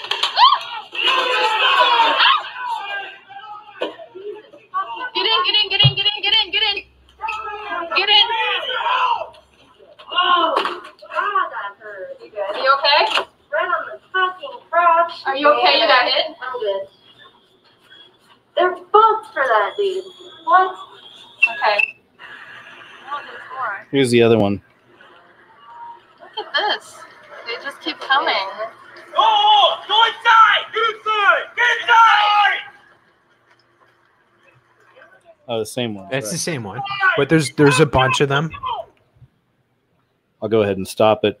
Yeah. But yeah, guys, I mean, take a look, because, we should be beyond, of course, the left-right paradigm, red, blue, Trump this, Trump that, good guys, bad guys. What we got to be paying attention to, and most of us are, at least around here, all these elements of what I call the beast system falling into place perfectly, or the final game of the New World Order, or the age of Aquarius, however you want to place it. But we see that this control mechanism coming in globally, and now we're seeing these things in our streets. I mean, we've seen this in some cities throughout America right after riots and bad things. Okay, I mean, I've seen this kind of footage Boston a few times, but yeah, the Boston bombing, they did that, right. But this will be a different one. How long is this going to last? That's the big question, right? And how used to this are people going to get? Which seems like this is the perfect opportunity for them to do that. To get people used to this. Exactly. They're getting you acclimatized to everything. So that like just the acclimatization of wearing a mask, of standing 6 feet apart, waiting outside to get your groceries, of going into a hardware store and having essentials divided by non-essentials. Like, they're getting you used to the whole lockstep that they planned out. Like, it's all happening, just like they're going to get you used to the mandatory vaccines. The Trump, of course, one of the things, okay, so what is this ultimately leading to? Well, Trump is going to use the military to give out the vaccines for the Kobe. So keep this in mind. You know that, right, KJ? He came out and said we're gonna use the military to inoculate everyone. Yeah, see, things like that. And I did talk about it when it came out. Those I'm on a wait and see basis, because no matter how they bring that in, that's going to be the final dividing line. The day they start trying to make something global, mandatory globally, especially here in America, coming to your door and putting something in your arm. That's when this army of millions of gun owners in America are going to stand up, and that's when you're going to have America's just going to be falling apart. It's going to be insane. Another thing that they're doing, because like I showed this the other night when it was Oakland, and I was covering the footage really late. It was like 1 o'clock or 2 o'clock in the morning, and so Oakland had these massive protests that were going. What protests? I mean, it's rioting, right? And clashes with the police. And so all of a sudden, they just blacked out the entire city. It was really creepy. And it was like, oh my God, they just cut the power. And of course, they've been doing this, setting up these narratives. And this is one of the things that they talk about with the dark winter, of course, that is all being coded for this winter coming up. There's going to be a dark winter, right? You've seen the symbolism for that for a long time. A storm's coming as well. It's another storm. Yeah. Storm clouds gathering. Storm is coming. Storm rising. Red storm rising. It's everywhere, folks. They're coding. That's another one. You always another thing rising up, rise up. Yeah. Another thing I talk about a lot is the waves. So they use the waves symbolism a whole lot. Like like what I was showing with CNN, for instance. CNN, when the whole Kobe thing was kicking off, and they were allegedly, like, all these people dying, say in New York City, right? And I say allegedly, and I say that strongly because I don't believe any of it. I think it's a whole scam, the entire thing, right? I think it's just a common flu. But the thing is that they would have crisis actors on acting out their roles, and they would have these interactions with, say, Brooke Baldwin or Chris Cuomo or whoever, right? And they would be talking about waves and waves of emotion and waves of you know, feelings and stuff like that. And I was saying to people, the waves is symbols of what's coming, because they're going to hit us with a wave after wave after wave, and they're not going to give us a chance to catch our breath. And just when you think you're clear and things might be going back to normal, then you get another wave. So it's like what's happening here with the corona thing. They started to lose, I think in many ways, they were completely losing the narrative. Like, people are questioning it. A lot of people are standing up against it. A lot of, as you said, a lot of people are waking up and all that.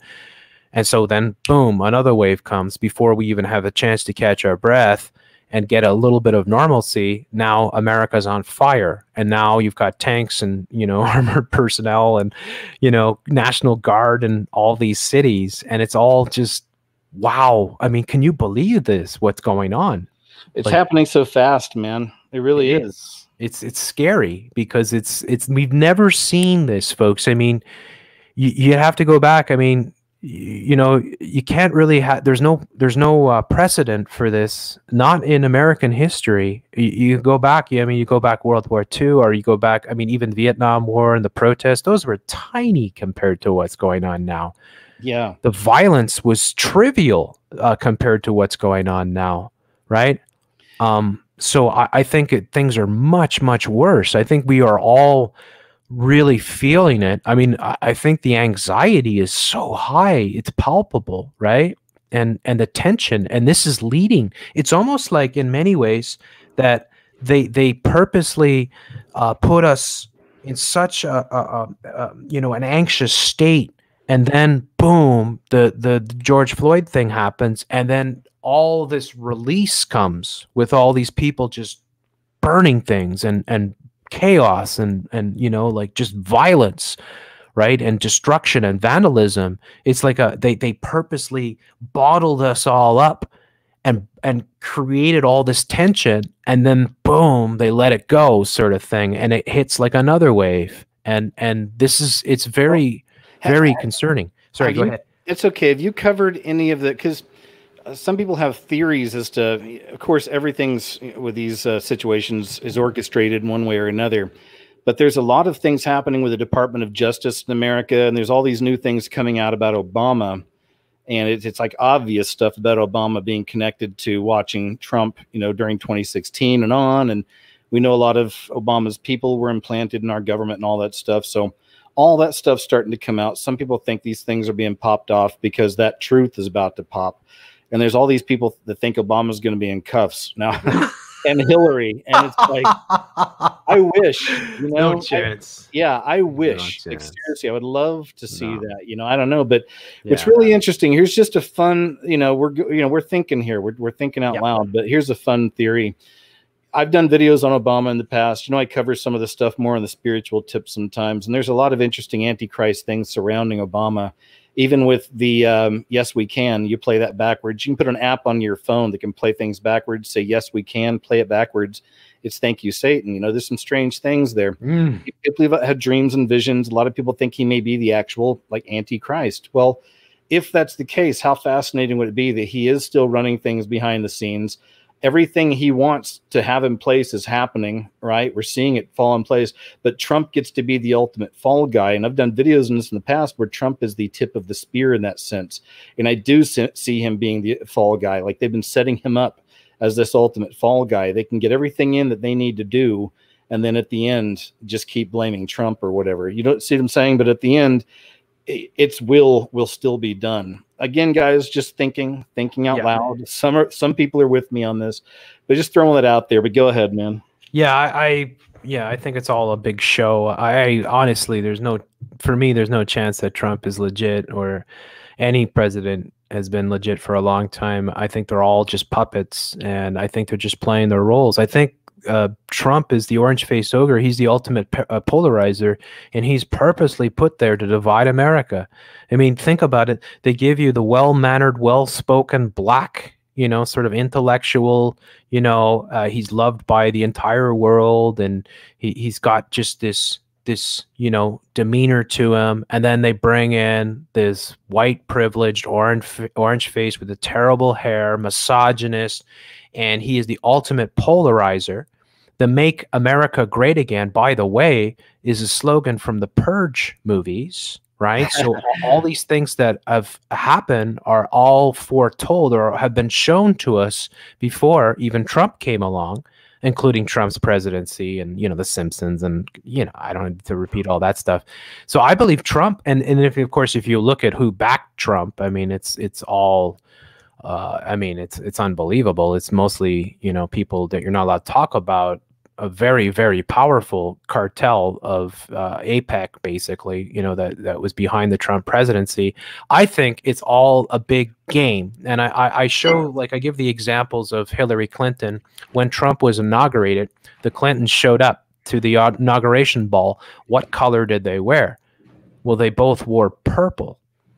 And purple is the symbol. It's the transition. It's between the blue and the red. It's the blue and the red coming together, which is symbolic that they all serve the same hand. They just play their roles. Well, so speaking of that, have you seen anything about the palace shutting down in the UK? Like, they boarded up the windows and no one knows where the Queen is. Have you seen any of this kind of stuff lately? There's a video I found. Well, didn't they do the same thing with Trump, where he went into his bunker the other night? For the day, but I think that the thing of the Royal Palace is like ongoing. It's like people are saying, and also they removed the crest from the gate. Yeah, and there could be signals that they send to each other, because they like this. Yeah, they do that type of signaling. We showed when the whole the day that the so it was 3/11, by the way. So, you know, like the 3/11.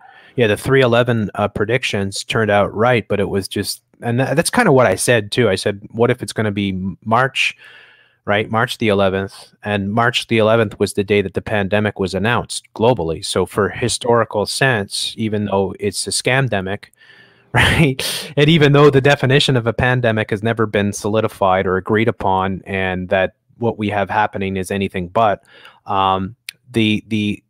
according to the official narrative, 3/11 was the day that the scamdemic started, sort of thing. And what did they have happen? They had the guy, the Indian sort of a finance minister for the British government, and he was walking with a green briefcase that turned to red, or it went from red to green. Like he was walking. Yeah. You remember that? About that? Yeah, and even the media covered that, and they said, "What's the mystery behind the briefcase that turned from red to green?" And what I was saying back then was that it was a signal that the whole thing was on, that the New World Order was going forward, and that's why it was such a big deal, and they showed it, and it was a big spectacle and all that. Yep. So, I've done videos on this as well, especially around the crown virus, but it's all about signaling. I mean, come on, man. You know about Chet Hanks' chest, and you've probably heard, I've done a breakdown on it. But right, he's got the virus symbols, he's got the caduceus, he's got the WHO over the Illuminati pyramid. It doesn't get much more clear. The caduceus, too, is really interesting, because this is what I showed with the Kobe Bryant. So Kobe Bryant was the Black Mamba, right? So he's a snake. And at the same time that Kobe died, Monty Python, Terry Jones died. Terry Jones, so the Monty Python, another snake, Python, the twin snakes, right? Good one. And Gigi is the daughter, of course, of Kobe, who allegedly died with him. Gigi, of course, is 7'7". Terry Jones died at 77 years of age. So I was showing all this, like all the symbolism and coding of the snakes, like the caduceus, right, itself, and how this is manifesting. And I even the other day, when the video that was pulled that I got another strike for, which was the whole George Floyd connection to Kobe Bryant, and how Kobe, the whole thing started with Kobe, like everything just was ushered in with the Kobe sort of. Great catches on that too, man. That I Can't Breathe shirt, really, that was a good one. Wow. It's nuts, because they use that twin symbolism. So you got the twin snakes, right? and the caduceus, right? With which people, if you don't know, that's this symbol of. I mean, there's a lot of occult symbolism to it, but it's the symbol of medicine, right? They use that all the time. And so the twin snakes, and if you think about it, the twins with Stephen Jackson, and of course his twin, which is George Floyd, right? And then where did it happen? Well, it happened at the Twin Cities, Minneapolis, St. Paul, right? So all this symbolism there, it's always draped in symbolism. Everything that they do, this is how they function. Their numbers, their symbols are over everything. This is how they manifest their black magic, right? Like how they're, that's the realm that we're in. It's sorcery. Like it literally is sorcery. It really is. I don't know how to explain it other than to show you how it's all connected, but I don't know how they're able to manifest it. It's like the movie Hereditary. I don't know. Have you seen that one? Yeah, I put that in a video as well. There was a lot to break down. The name of the demon in particular was something with a P, not Pokemon, but it was some specific demon that's a real demon. Yep. But yeah. Panjob or something like that. Yeah.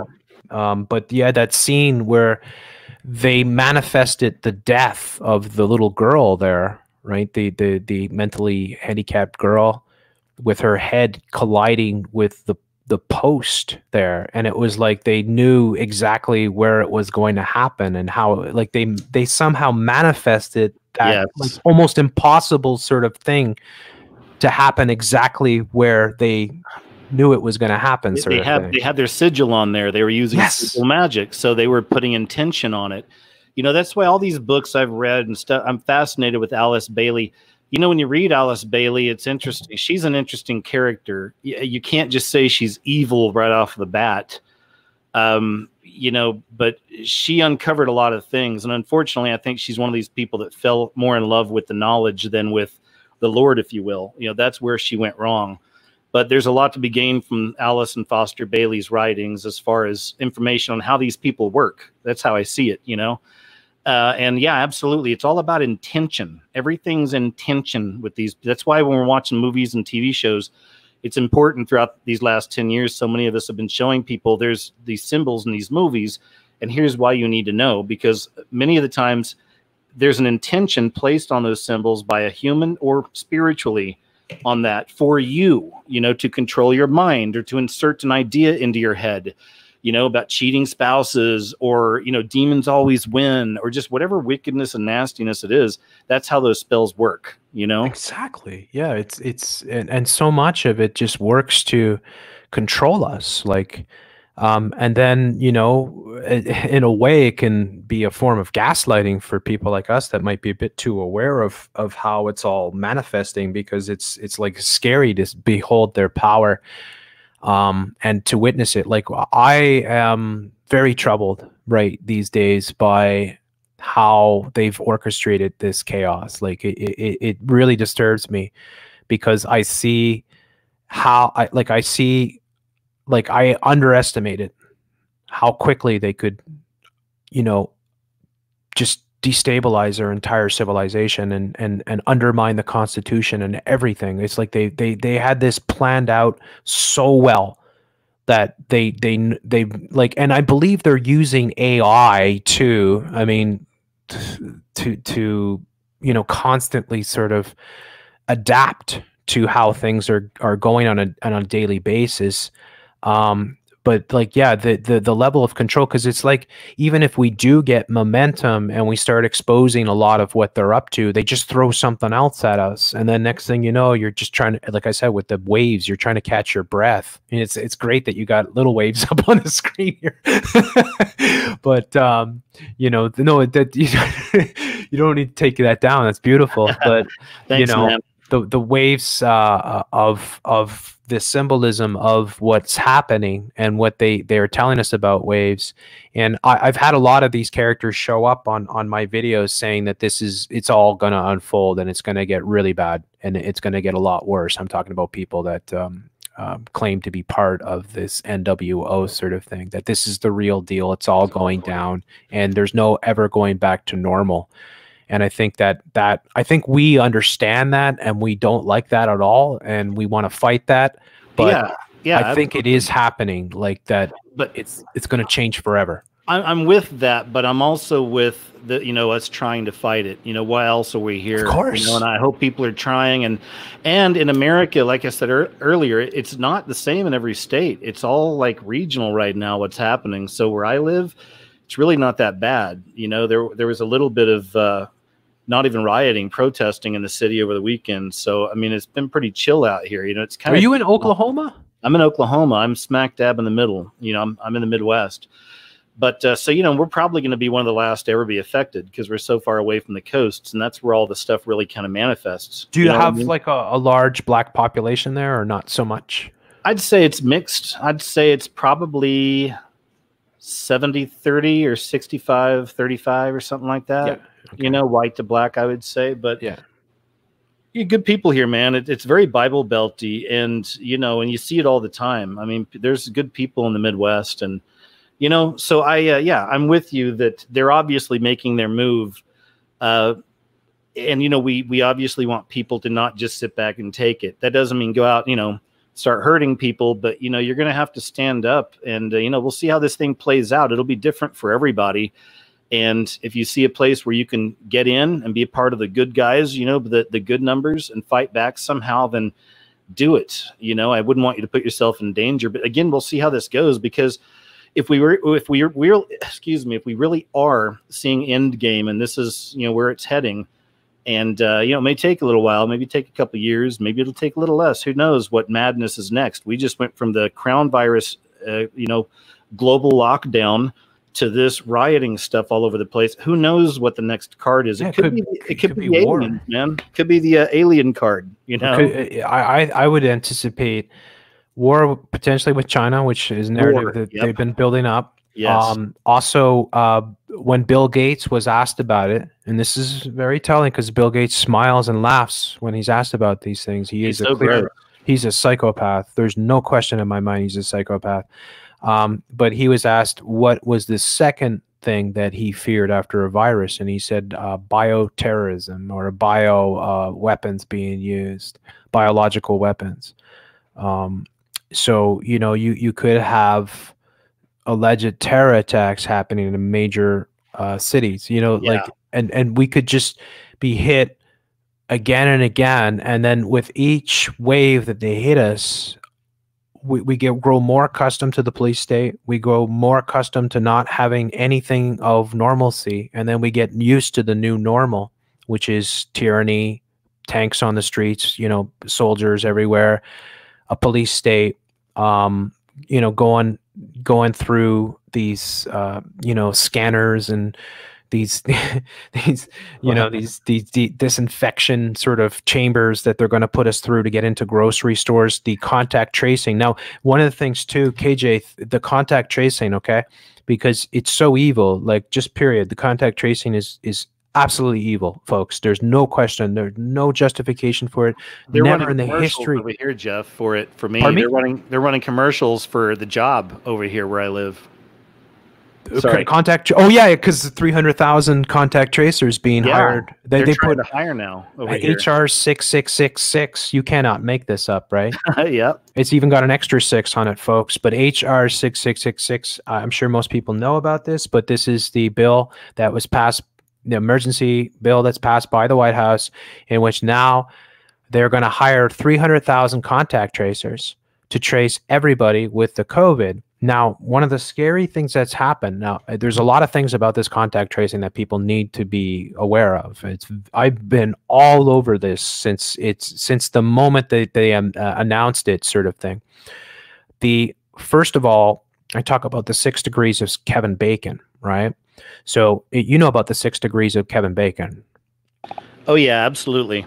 Okay, so anybody that might not know, 6 degrees of Kevin Bacon is that you're only 6 degrees away from Kevin Bacon yourself. So you know somebody, right, that knows somebody that knows somebody that knows somebody that knows somebody that knows Kevin Bacon, basically. Okay? Yeah. And they're using Kevin Bacon a lot in this. In fact, they're even using the 6 degrees of Kevin Bacon in this. If you look Kevin Bacon, you know, in a search dealing with COVID, you'll see all these different articles popping up. Now, why is this important?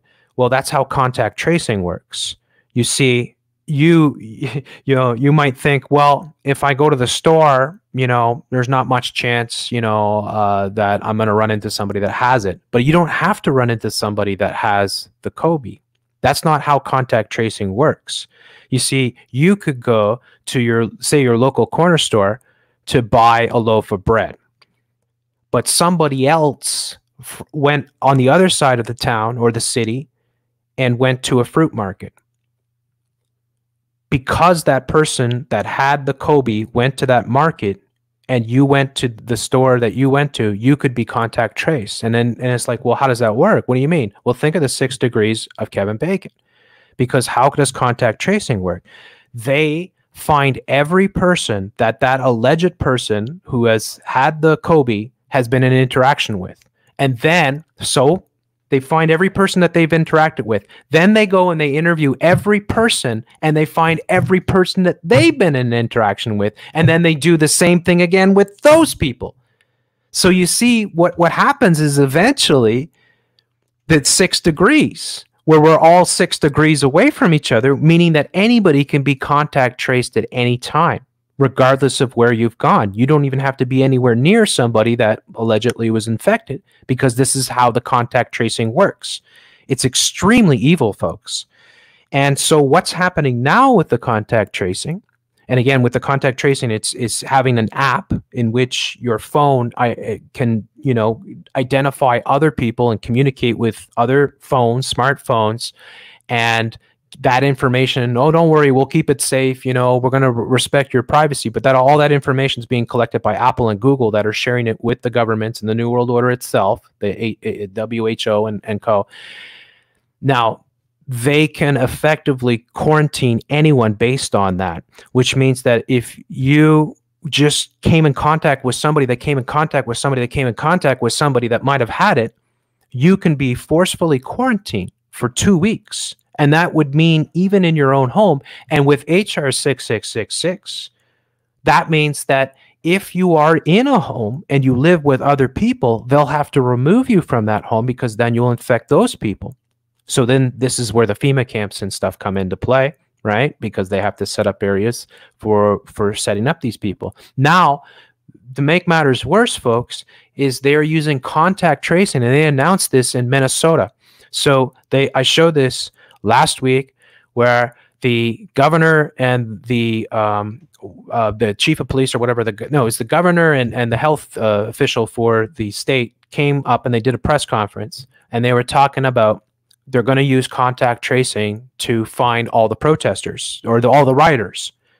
And they're claiming, first they were claiming that the rioters were from mostly out of state, right? And then they were claiming that the rioters, the people that were causing the damage, were linked to white supremacist groups. Okay, yeah, that's been the new narrative over the last few years. Yeah. This is all bullcrap, because the reality is that even the local newspaper went and fact-checked this and found that they went and found all the people that were arrested, and they said, I think it was 86% of the people were Minnesotans that were arrested. So they were citizens of Minnesota. They weren't brought in. And they're mostly black, of course, right? Because you've seen it from the footage and all that. But the thing is that now, all of a sudden, contact tracing, which was supposed to be for Kobe, is now being used to track people that are rioting and to get into all of their groups. Because what they're saying is, we are going to use contact tracing to find out who these people are connected to and which groups they're involved in, and then be able to infiltrate those groups and all this. So they have snuck this contact tracing thing in, and now all of a sudden they've twisted it. And where it was supposed, oh, we'll respect your privacy and it's only to keep you safe and all this, now all of a sudden the state is using it for crime, for alleged crimes, and for a completely different thing than the virus. And what we say about the New World Order is, when they bring these things in, they never go away. And the 9/11 being the best example of it. The TSA never went away, right? The Patriot Act. Patriot Act gets renewed, the National Defense Authorization Act gets renewed, all the amalgamation of all the different sort of agencies, none of that got reverted. So everything stays. They say it's because we want to keep you morally safer. But the reality is, it's all about the Hegelian dialectic. Like the solution is what it's all about. The solutions that come in, now we're setting up, and they're setting up the facial recognition cameras. Guess what? Yep. Nobody gave them, they're not allowed to do this, but they're doing it. It's already done. The facial recognition cameras have already been laid out. All your airports, all your train stations, all of that have it. All your sports stadiums have it. I showed this years back where the NBA, the NFL, the NHL were all saying we're going to put facial recognition in all our stadiums. And it's like, what? That's why, man. God, they're getting us so. I mean, dude, it's going to be. We're really going to have to think about this stuff, because you're going to have a choice. And, you know, I'm not going to do it. I'm not going to take any kind of mark or let them put anything in me. Y'all see that video of Bill Gates gleefully talking about shoving a needle in a child's vein? You seen that one? It's unbelievable. You see that? Gleefully. He's like giggling. Yeah. Guys, these are monsters. These people are monsters. So, you know, we're going to be looking at, you know, people living off grid, so to speak, in communities. I think, you know, again, it'll be a real dividing line. Well, did you see? Okay, what's his name there? I showed this on my channel, which is the famous criminal lawyer, Epstein's lawyer and Trump's lawyer, Dershowitz. Oh, yeah, Dershowitz. I did see that interview. Go ahead and tell the people. Yeah. So Dershowitz gave an interview to this guy, Jason Goodman, right, in which he said, this is on YouTube, and I showed this on my channel. It's on Jeff Censor, but I showed it where Dershowitz says, you do not have the constitutional rights to refuse vaccination. You do not have the constitutional rights to not wear a mask. You do not have the constitutional rights to not social distance. So this guy is supposed to be a constitutional expert, and he has inverted the Constitution. I mean, it's unbelievable. This guy is such an evil son of a B, right? But he's in this interview saying basically that you have no right to refuse anything that they're going to do, and that you're going to have no choice whatsoever but to take the vaccine. And then he was pressed, and he's saying, oh, I'd be the first in line, and I would be the first to get my family vaccinated. It really is the whole boiling dog, the boiling frog motif. I guess in some places it could be the boiling dog motif, but no, it really is the boiling frog. Because think about it, ever since, again, not just putting it all on Trump, I'm just saying as far as timeline, ever since he got in, we've seen massive censorship on social media, not just in America, but around the world, but specifically here in America. So you got that Chinese style censorship coming in, social credit systems coming in. As you just said, facial recognition cameras coming in. I've shown some videos. Drones. I was about to say, I've shown some stories about police, all over America getting these drones. So, yeah. And then you're talking about these kind of decontamination chambers they're going to start having in public. I showed some videos of some of that. I gotta show you that. Show me that. You gotta see that. That's so insane. Was it in Amsterdam or Sweden? No, it's Toronto. Okay, I saw something from. Hang on, because you got to show your listeners this. It I'll freaked me out. out. Toronto. I'm gonna try to find it because I have a video on it, but I don't think I have the link in the description. So I'll just put this in Toronto. Cool. I'm looking at chat. I see someone saying, "Oh, great, let's just talk about the problem." I'm just going to address that. I just turned on the chat over here on my side, but man, it's XX. That's actually a pretty interesting band if you heard of the XX. But the XX has its own symbolism. Even with SpaceX, I'm going into that in my newest video. I'm talking about some of this stuff, but enough of all that. No, man, I hope you're listening to everything. We do talk about kind of the problems at times and what's happening, but we also talk about where we're going to go from here. What are some possible solutions? We have different ideas of that. Ultimately, my solution is, I don't even like using the term Christian anymore because it's so kind of been destroyed, but follower of Christ, a believer in Christ, a lover of my Heavenly Father, being Holy Spirit filled.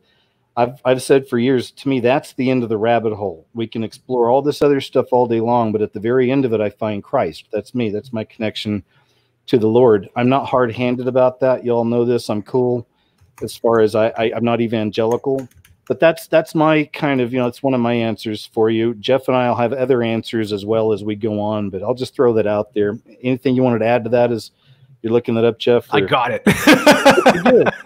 No, I agree. Spirituality. I mean, just religion, Christianity is a great way to come together. As an example. Yeah. As another one. Exactly. You know, like be the change you want to see. Set I'm the not example. Gnostic. Yeah. Yeah. Be, you know, like just set the example for others and take charge and build your own communities and get off the grid, get away from their, don't watch their television, don't watch their sports, don't watch anything. Form your own communities and you know, we have the tech that we can use to our advantage to harness energy and stuff like that, and we can make our own communities in which we do not partake in their new world order, you know. Those Yeah, are and potential solutions. I'll just throw this out there. It's one thing I've always admired about you is your tenacity, and you no matter what they do to us wherever, whether it be YouTube or somewhere else, I know that I can speak for myself, you know, and I believe you're the same way. We'll continue somewhere. You know, this is what we do. Yeah, exactly. We'll always find a way, and the people have been so great. So, you know, for the support and all that. Somebody said I'm a Gnostic. I can't stand the Gnostics. So no, it's not a Gnostic either. I'm just talking about there's a religious spirit. There's a big difference between people with a religious spirit and followers of Christ. You know, there's a real big difference. That's when you get into religion, you get into astrotheology, you get into dogma. What is there, like 30,000 different denominations of the Christian church in America, and they all think they're right? That's wrong. And a lot of them are controlled by the NWO. A lot of them are controlled by Masons, and yeah, by extension, the NWO. Absolutely, you know. So I just say it's relationship, not religion. That's what I say, and have your own personal relationship with God through Christ. That's what I believe, you know. But I think, yeah. Also, defend the Constitution at all costs, right? Like, yeah. Those are the things that our constitutional rights, never budge on that. That's the line in the sand. Make a line in the sand, and that's it. And you just, that's the line in the sand. Okay. Like, look, folks, we're either going to live free or there's no point. Like, that's the way I look at it. Like, don't compromise your freedom ever. I mean, Benjamin Franklin said, you know, those who exchange their liberties for more security deserve neither, kind of thing, right? Paraphrasing, but you know what I'm saying? Like, it's true, right? Like, don't compromise on those things. Never compromise. You know, the Second Amendment, the First Amendment, the Fourth Amendment, never compromise on any of these things because they're written and they're in your Constitution for a reason. Because it was all safeguards against tyranny. So we all have to stand. Like, I believe that's where, you know, forget about what, I don't care what color you are, right? I mean, I love people. I mean, I probably love just black people more than anybody. Cool, right? I like you, you know? Yeah, like, you know, it doesn't matter. They create the racism. They drive it into us and they condition us into it. We can get rid of this so quickly in our own sort of communities. We don't need their television. It's all evil. But yeah, look at that. Look at what you're showing there. Isn't that insane? That really is. Toronto artificial intelligence startup creates disease screening tool for retail stores. Wow. Yeah, I've been looking for more like this. I found something. It's a decontamination chamber they had set up in restaurants. I want to say it was, like I said, Sweden or maybe Amsterdam. I don't know, but yeah, it was just, you know, couples sitting in these diamond-shaped kind of, you know, little covering tents that were see-through. It's unbelievable, you know. Come on. And, look at this, folks. This is what they're going to expect you to go through. Now, that's beast system, folks, right? That's full-on beast system. You're just a number. And these things can detect everything about you. First, they can collect your DNA. They can detect if you've had alcohol. They can, like, if you read into it, it's insane. They're using AI, and they're going to be able to detect if you're properly social distancing. I mean, they're going to detect if you've got a temperature, if any sort of sickness you might have or something like that. All of a sudden, imagine people walking in that have like heart conditions or something, or you know, like suffering, you know, not in the greatest shape, and then all of a sudden they're trying to get in to get some groceries. Okay, here's some of it. I'll read a little bit. The firm's infection and protocol screening machines, which take the form of standalone pods or walk-through booths, use artificial intelligence, infrared thermography, and multispectral cameras to detect symptoms within seconds. Wow.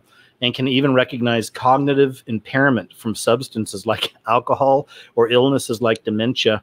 Meanwhile, its social distancing compliance software uses security or drone cameras to detect whether patrons are wearing masks. Wow. And can also measure the physical distance between the individuals and alert staff of potential risks. That is just... Look at this, guys. That is, wow. Going to your gym, you're going to have to go through these things. And the airports is even worse, folks. What they're putting in the airports. Wow. This is the new normal. Man, I want to move back to the jungle. I say it all the time. I'm not kidding. I want to go back to the jungle in Central America, man. You know, even if I got a dirt floor, I don't care, man. It's the damn right. I mean, at least you're not going to have a floor that's going to be reading your body temperature. Right. Right. I mean, it's insanity what they're doing to us. And look at the flower sort of, or I don't know what that symbolism they're putting there on the side. Like, don't worry, it's safe, guys. Just walk through. It's fresh. That's how they'll put stuff on, like, you know, food labels. They'll put like a, you know, beautiful plant or a flower. It's fresh. You know. It's yeah. They just put a plant on it and say, "Don't worry, it's safe. It's good for you." This is the beast. This is evil beyond belief, folks. And this is going to be the new normal. They're going to do this. They unless somehow we stop them. But the thing is that really, you know, like I'm thinking at this point, yeah, you got to kind of move back to the jungle or the woods to get away from all this, and you know, because they're gonna do this. Like I mean, people need to stand up and stop this. But look what's happening. I mean, look how easily it is to distract people and get them to focus their energy on something completely different, right? Yeah, and that'll definitely be the big part. Is, you know, people wonder, you know, what can I do? How can I fight? And that's, again, where I go back to kind of the spirituality of it, but it's having a connection with a creator, you know, through Christ, praying about these things, asking for guidance, not being a lazy ex-gen, you know, or so-called Christian that just prays about things and never puts any action behind it. You know, like really ask for guidance. How can I help people in this time? How can I stop this, you know, encroaching totalitarianism? How can I fight back from this beast system? You know, on your own, ask, have a real relationship with the Lord, and ask, because we each have our own roles, and, you know, they may change and grow as the years go on. I don't know what Jeff and I will be doing when things continue over the next few years. Who knows? Maybe we'll have our own, you know, meetups somewhere, or maybe our own groups. Heck, maybe we're all living together out in the woods. Yeah, we can make our own community sort of thing. Right? And for real, we could all be our own communities someday. I mean, you look at the, like, for instance, the Amish, right? And I mean, if they're living the way that they're supposed to live, sort of thing, it's quite beautiful.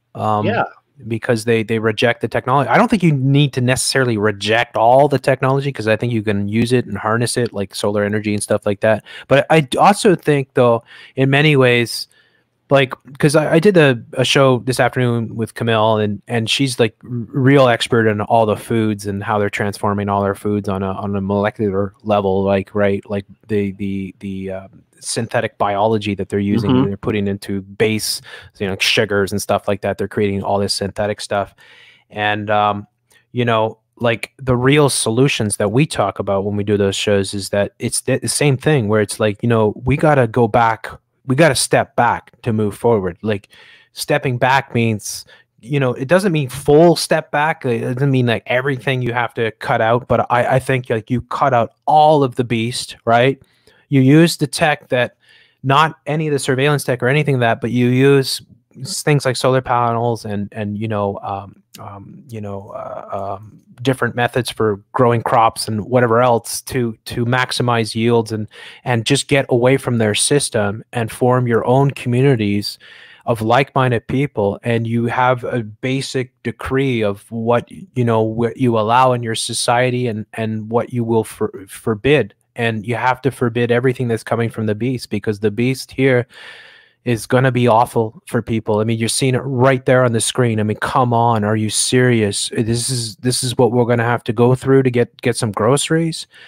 And how do you know what these systems are actually really trying to find about people, and what they're really doing to your bodies as you're walking through them, right? And what if it's, and again, the whole contact tracing thing it's not, look, the whole virus thing is ludicrous. In fact, there's a German document that was leaked where the German government basically admitted that the whole thing was a scam. Okay, so they're saying in Germany that this is a complete scam, and this is the same in many different countries that have done their own independent studies, that it's a complete scam, and that the numbers are completely wrong, and that it's no worse than the regular flu season in terms of death, and almost all the people that died were going to die anyways. They're just people that were elderly and stuff like that. So they have brought, I firmly believe that they have whipped this whole thing up and brought, it's all about the solutions. They create the problem with their black magic, with their media, right? With the beast media, and they throw it out there.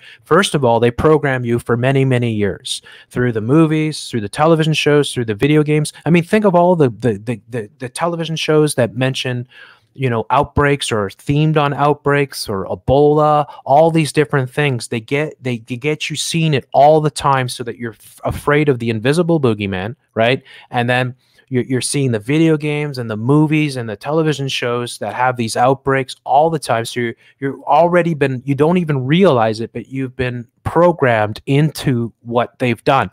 Like they have, and I 110% believe this, folks, that over the past 20, 30 years that they have programmed humanity into being terrified of viruses so that they can bring in the solutions. So all these movies, like, we showed this, didn't we? Last time I was on your show. Do you remember this? When did Contagion, the movie, come out? Gosh, was it 2003-ish, or am I wrong? I don't know. Maybe I'm wrong, but it's been a while. But I'll give you a clue. It's one of the most important dates. No way, 9/11? Yes. No way. Yes. Really? Yes. No, you can search it right now. It's the reverse. Where, okay, so I'll show you. Go ahead, and then I'm going to tell you something random. You know how I can be random. Here's something that just popped in my head. Contagion came out.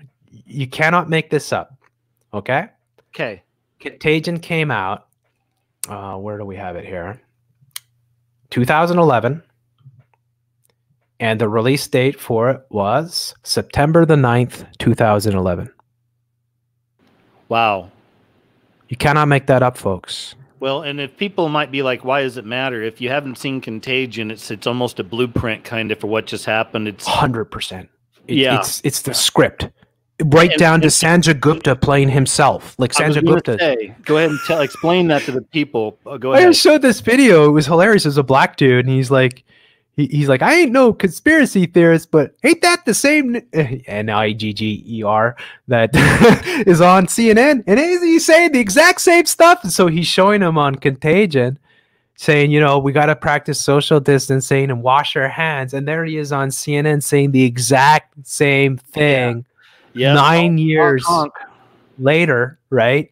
And yeah, this is their, because so 9/11, we know that's their biggest number sort of thing.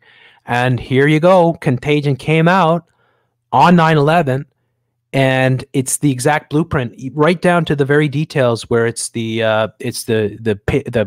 bat that, you know, ate the banana that dropped it to the pig got butchered, right? And that's the whole story, basically, is the bat soup and the, right, you know. So ridiculous, man. But yeah, it's so important to point out. It's incredible. You're right, that we're looking at their black mirror. We're looking at their magic, you know, the way they conjure and create. And like I say before, I think it's a mix of people understanding what they're doing, and then on the other hand, I think sometimes spirits work through people, but it all works for the same goal. Enslaving humanity, it seems, you know, ultimately is the goal. And here's the random bit I was going to throw out. I know it's a bit random, but there's a lot of odd connections between Trump and Obama. I've put in some videos in the past. Here's one that just occurred to me. I found the other day. I hadn't seen this before. The One World Tower, there's tons of symbolism there, and the destruction of the twins on the towers. And I've talked about that in so many videos. You've talked about some of that, I'm sure. But the one Obama signed like a beam that was supposed to go at the very top, like near the spire. It looks like a religious spire on top of the One World. And he signed it something like like 3 W's, we, or something like that. But the day he signed it was Trump's birthday. Yeah. You know, I'm always finding these strange little things. That's why I know that they're important for each other, you know? Yeah. Yeah. The whole thing is. Oh, absolutely, because the symbolism of the 2 towers falling and the 1 tower rising up, it's all part of their Freemasonic sort of Babylonian rituals that they we're dealing with something, folks, that it's unholy, right? It's evil. We're dealing with a level of evilness that's been around for thousands of years, and now it's taking over completely. Hey, this is kind of off of that subject. I'm sorry to interject, but I wanted to, and please continue if you wanted to continue. Yeah, no, go ahead. but I wanted to show this in just a Oh second. yeah, I put that up today. That's hilarious. Too? I should have. Yeah, I put it up on my channel there, which is hilarious. It's the white SJWs who are trying to cheer on the rioters, and they smash the windows. Yeah. and again, I didn't mean to be rude, but did I cut you off, Jeff? Is there a point in there to finish or anything? You're just talking. No, that's it. Perfect. Right on. All right, check this out, guys. This was again, as Jeff said, some privileged white kids, I guess you could say, yeah. From their window cheering on the looters, and here's what happens.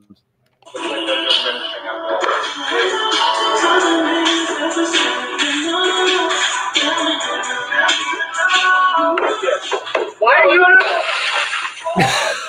your side? We're on your side. Holy shit! We're on your side. We're on your fucking side. What the fuck?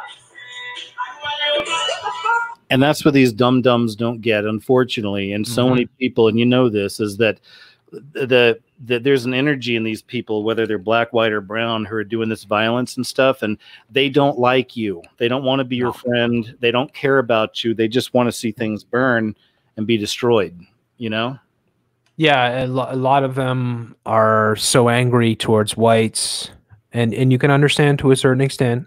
They've been, again, there's definitely real racism, but there's also a lot of manipulation, a lot of programming that Hollywood, and co do on a daily basis to constantly divide and conquer. Now, you think about women, right? I talk about feminism all the time. Feminism is the New World Order. It's a weapon. They program women into thinking that they're victims of males, and that they've been victims of males forever, right? And they use shows like Mad Men and The Handmaid's Tale and all these different things that are specifically scripted to program women into feminism.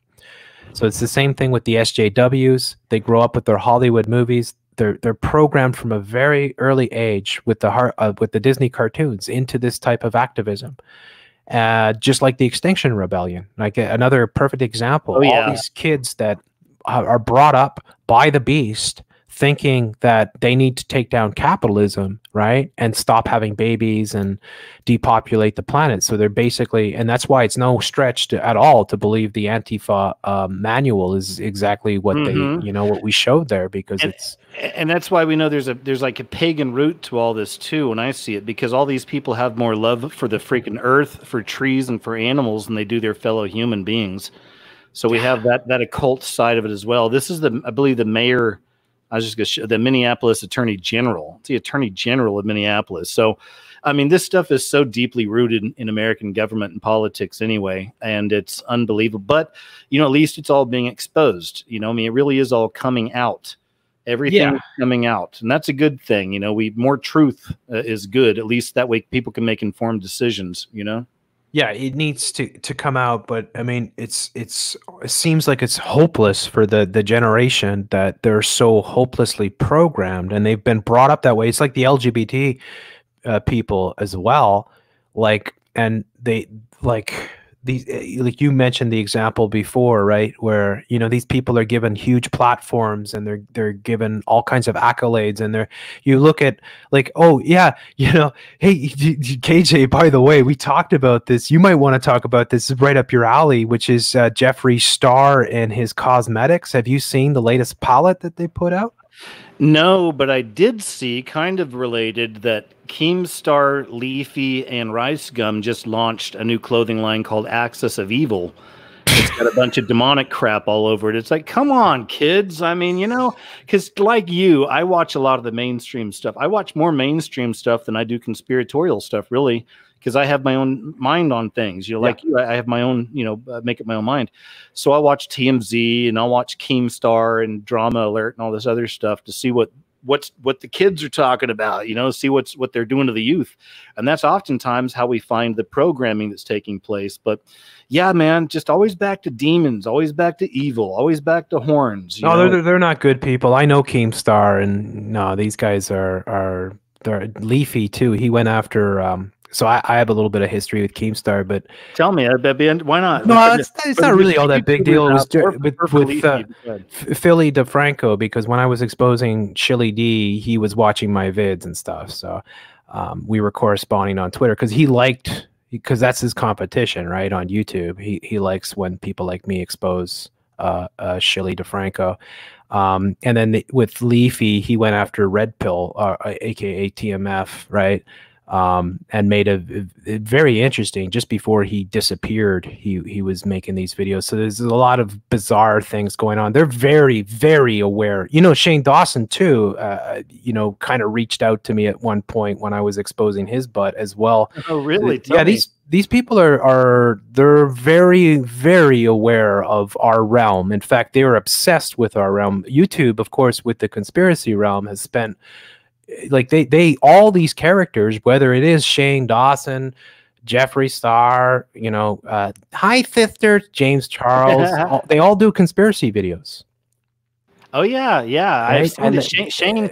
I saw Shane a video with him meeting little Susan, talking about, you know, now that you're doing your, you know, you guys are going after conspiracy videos. Am I safe? I mean, so yeah, I've seen some of this stuff too, and of course their conspiracies are so freaking like, you know, level.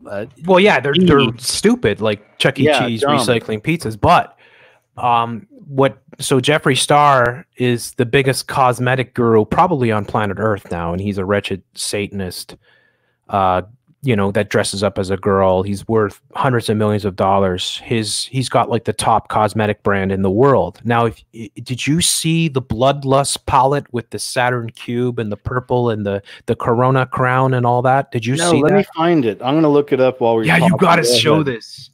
This is nuts. We showed this way back when it came out. So this came out just before Corona really came out, sort of thing, right? So maybe last December. I'm not sure exactly the date, but it's all their symbolism. So you look up, just look up Jeffree Star Bloodlust, and then maybe do a Google image search, and you'll see. Bloodlust. And then check the images, and there it is. So check it out. Yeah, look at it's the hexagon, so it's the Saturn cube, and you see the blood. You see up there on the left with the Bloodlust, the crown, with the crown is dripping blood. So the crown, if people don't know this, that's what Corona is. Corona is a crown, right? Like it's technically, that's what it stands for. It's crown, or like also like a crown, like a halo around a sun sort of thing. So the Bloodlust had all these nasty sort of palettes in it. Now his latest one, KJ, that just came out is called what's it called? Crematorium or something. Look at this. He has pentacles and a crown at the top, and on the bottom he has pentagrams. Yeah, exactly. It's all satanic. Right, so yeah, his crematorium, I think, is what the new Bloodlust is called. And you got to see this. It's insane. Like the crematorium. I'll just put this in. I'll look it up. Jeffree Star cremated. It's called cremated palette. Cremated. Okay. And it's very similar. And you look at the names of the different makeup sort of palettes, and your mind will be blown. It's all about death. Wow. Oh, here's one. It looks fairly clear. Let's see. Expensive star power print. No, that's not it. It's the black and white. It's cremated. It's you see it there. No, there. The just below. Oh, here. Okay. Yeah, the palettes is all gray and black, right? So and the one eye symbolism, of course, in the middle here. You got to see the names of the palettes themselves. Do you see it anywhere? I'm going to give it to you. I'm going to send you a link to it right now here. Here's a purple crown. That's so these people are huge insiders to this new world order. Right. They know exactly. Like, so a lot of the people in The Simpsons are a part of this sorcery, because it's very hard to find, and you've never hear anybody talk about it. But there's a movie that Harry Shearer and Michael McKean did, and they're both voice actors from The Simpsons. It was a mockumentary on the Bohemian Grove, where they mocked the whole idea that elites would meet at some club and plan things in the world. They're totally mocking it, making fun of it. very early on, many years ago. That's one of those gems that YouTube's probably removed a million times. But again, that goes to show you that, again, it's that Masonic kind of connection to a lot of this so-called entertainment. That's why 911 was programmed in so many Simpsons things and so many other things, because these people are aware, according to the stars and the numbers, this is when that event's going to take place, and it's going to mean this and that and the other. I've got this UFO video I was hoping to have up a week ago. I'm still freaking tinkering with it because I watched the SpaceX launch. Now I'm putting all that into the UFO video because that was another ritual before your eyes. Did you ever wonder why Elon Musk and Jeff Bezos's rocket ships look like penises? Yeah, exactly. There's a reason, folks. Yeah. Check out the link. Okay, so I sent it to you. Okay, I will. And check it out. Yeah, so folks, this is because they know what's going down, or because like it's all about death now. So the second one has the actual image there that shows you all the different. So this is the most popular makeup palette in the world, basically. Oof. Okay, here we go. Yeah. Oh my gosh, you're right. Yeah, total death cult, man. Death cult. That's Skull and Bones, guys. That's why there's the skull. Look at the names on them, KJ. Look at Curse, Angel of Death, Grave Digger, Death Certificate, Rest in Peace, Pallbearer, the Morgue, Goodbye, Last Respects, Life Insurance, Eulogy. Yeah. Hello. these people, it's just another extension of that freaking death cult. That's what these people are into. Yes, and they're coding massive death to all of us, right? This is they're getting people into a death mindset that they're gonna depopulate the population, and you can see some of that in the rioters. Again, wherever they come from, you see the wickedness. Oh, I think that's the same thing you just showed me, isn't it?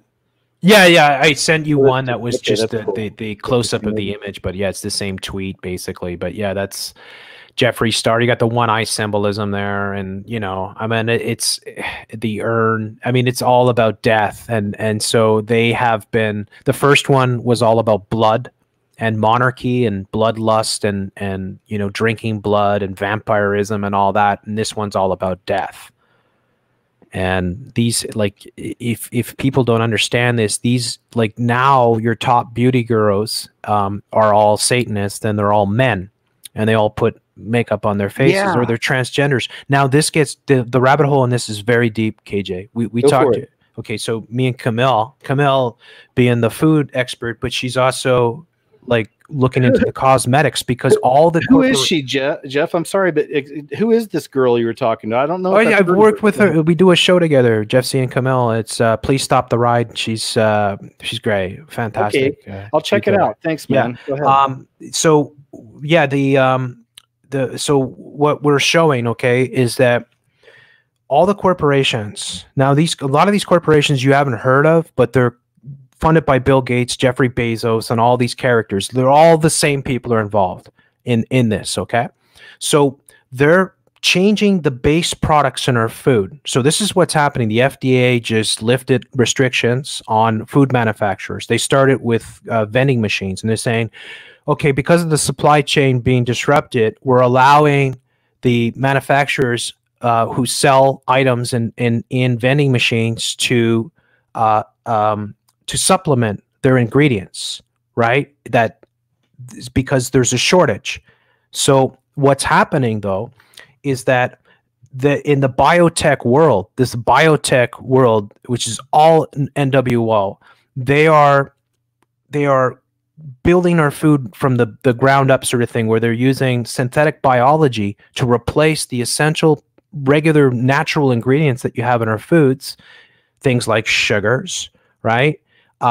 They're replacing them with synthetic biology that they are creating in labs. So at the very base of our meals are, like, you could say even things like soy and vegetable oil and all these things are being replaced by synthetic biology. Now, this is crazy because it's all going into our foods and we have no idea how this impacts us.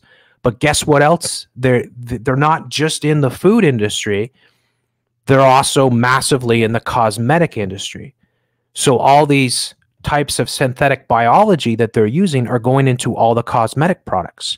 Oh, right. So right. There was all that expose a while back about a lot of the fetal cells going into makeup and food, right? So go ahead. Yeah. So what's happening is that they are changing everything, right? Like they're saying, because we want to save the planet, right?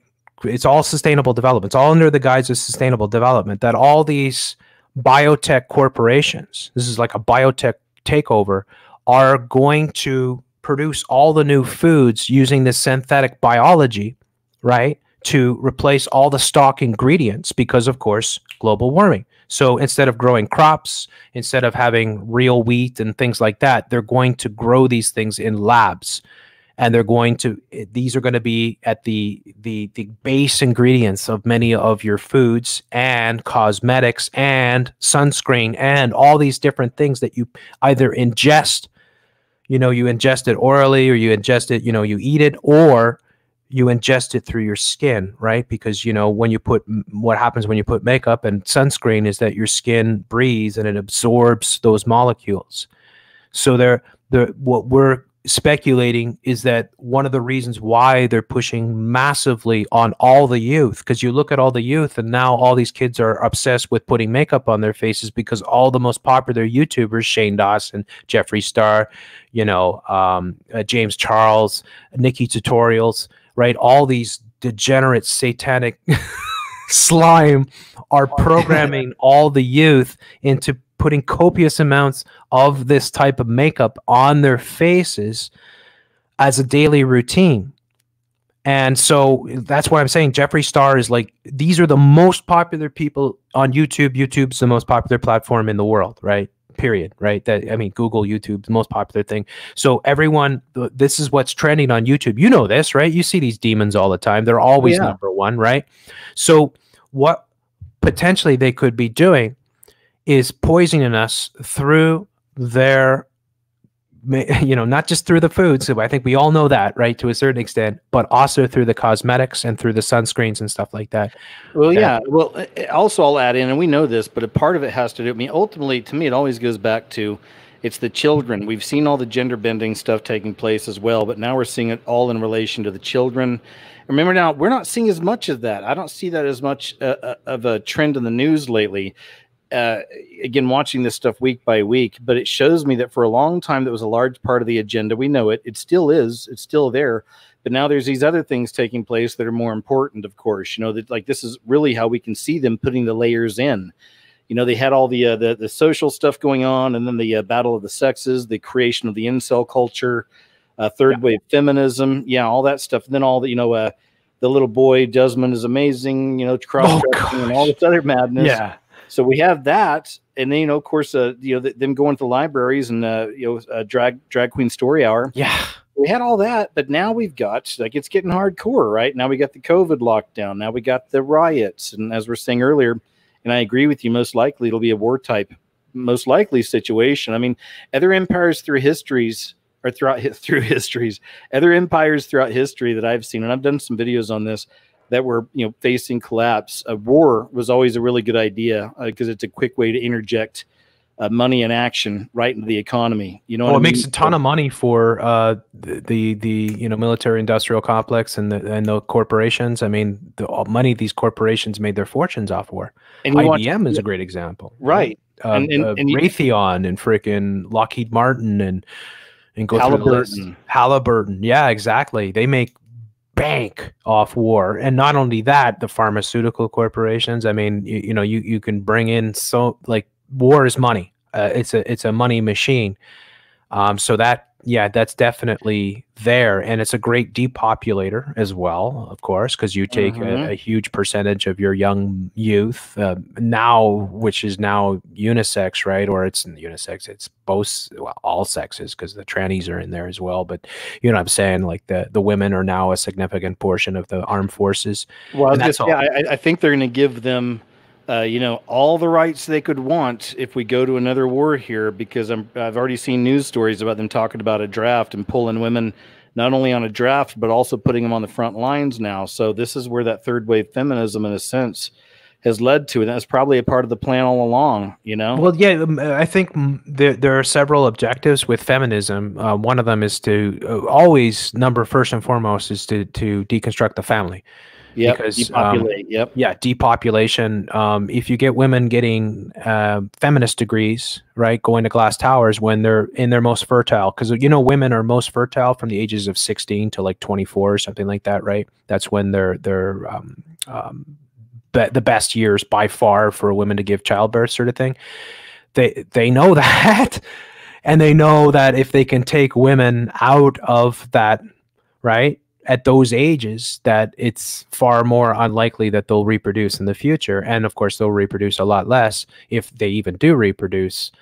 So feminism is a huge weapon to program women against family, against men in particular, obviously, because the toxic masculinity and the endless sort of attacks on men, cis men, straight men, is never ending, sort of thing. But yeah, feminism divides the family. It programs women into not getting married, not having families, not having children, and it puts women in the workforce. It gives the New World Order twice as many people to tax, which feeds their whole. I mean, that this is it's all our money, right? It's always our money. It's never their money. And that we know with everything that's happened with the scamdemic that the elites have made off. They've made like more money than they've ever made ever. In like, Jeffrey Bezos made like 400, or they're talking to the top billionaires, made $430 billion like in a matter of a month or two since the whole scandemic went out. And that's only a fraction probably of what they've really made. So, having the women again turn against men, and it's just divide and conquer on every level, right? Like I talk about the ludicrous sort of notion of women protesting. So it's like the Women's March, right? Which we've all seen, which they're so insane, of course, and they all kind of coincided with the Trump inauguration because, of course, he's the orange face ogre that said grab him by the what, right, sort of thing, and they used that. So you think of the women's marches and you think, well, they're marching for women's rights. Well, what are they really marching for? Well, they're marching for reproductive rights. And then you're like, okay, that's cool. We should all want to be able to reproduce. But actually it's not, it's the inverse. And you're like, well, what do you mean it's the inverse? Well, they're marching for reproductive rights, right? But that's really, they're marching for the right to murder babies, which is Planned Parenthood. Well, right? yeah, and this too. There's also the occult connection back to Mother Goddess worship, back to witchcraft. I've done a few videos on this showing that connection to Hollywood witches and the abortion clinics, Planned Butcherhood and whatnot. But also going back throughout history, all that. And it's interesting. I saw this. I don't know what to make of it yet, but I saw a clip earlier today during one of the riots. And it was one of the people, they all look alike with their masks on and their hoods on. So it's hard to tell who this person was. But they were being filmed and they had just done some kind of destruction. And they went up to a wall and they spray painted the spiral on there. And you look up the spiral if anybody is interested. But there's a few different meanings there. And one goes back to Mother Goddess, okay? And the other one goes back to a pedo logo. Like it's almost looked exactly like it. Again, I'm just throwing this out there. It's something I saw earlier. I haven't had a chance to look into it deeper or try to process it. But even things like that, I just, me, man, throwing out the random stuff. But there you go. It's so much witchcraft and just divide and conquer that's being pushed. There are certain documents and texts that were released a long time ago that depicted everything that's happening right now, and you're not allowed to talk about that stuff. So, but the whole destabilization. The Yuri Bezmenov, the KGB guy, the former KGB guy that talks about how to completely deconstruct and dismantle a nation. Like, I put him in my movie. Yeah, that's important. That's he's great because he's everything that he's saying is happening right now. It's all happening. Like it's absolute chaos that is being unfolded or is being unfurled here throughout the West, not just United States, Canada, the exact same thing. All that's happening there is happening here, exactly the same. In some ways, it's worse. But yeah, I mean, this whole chaos is their ladder. This is order out of chaos is their motto. They want this they want it to boil over. They want people to kill each other. They want to see violence everywhere. They want war. They want all these things because it helps them achieve their goal. And so this is the unfortunate situation that we're in, is that we're all being like, we're realizing that you just can't, like, this is the reality. Like, you just can't be a bystander about what's going on, because like, and this is like, you and I, you know, I've been over 8 years. You've been almost a decade doing this work, trying to wake people up, trying to get people to realize what's going on. And it's pretty frustrating because, you know, none of this would have happened if people were, you know, if people knew what the media was, if they understood that the media is their enemy, that the media is here to drive them against each other and, you know, dismantle the Constitution and, you know, just create absolute chaos. And this is what we were trying so hard to get people to realize. And, you know, I don't know, I hope it's not too late, sort of thing. But now we'll keep trying. You know that.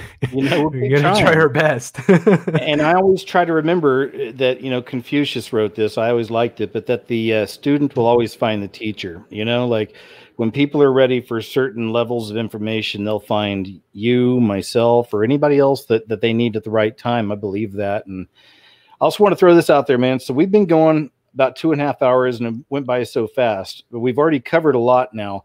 Is there any other areas you want to go into, or would you be interested in maybe opening up to some questions from the people? Oh yeah, no, I'd love to take questions for the people. I'm just going to go and fill up my water. So maybe that's a good opportunity. Yeah, that would be great. So let's take a couple minutes. It'll be okay. Sorry, folks, I don't have any music for you. Chubbs is asleep. I can punch him in the stomach and he'll probably meow, but that wouldn't be nice. So we'll be back in a couple minutes, guys. Okay. Yeah. Let me see. I'll put something up on screen, Jeff. Go ahead. I'll figure it out. Okay. Awesome. Okay.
Boy.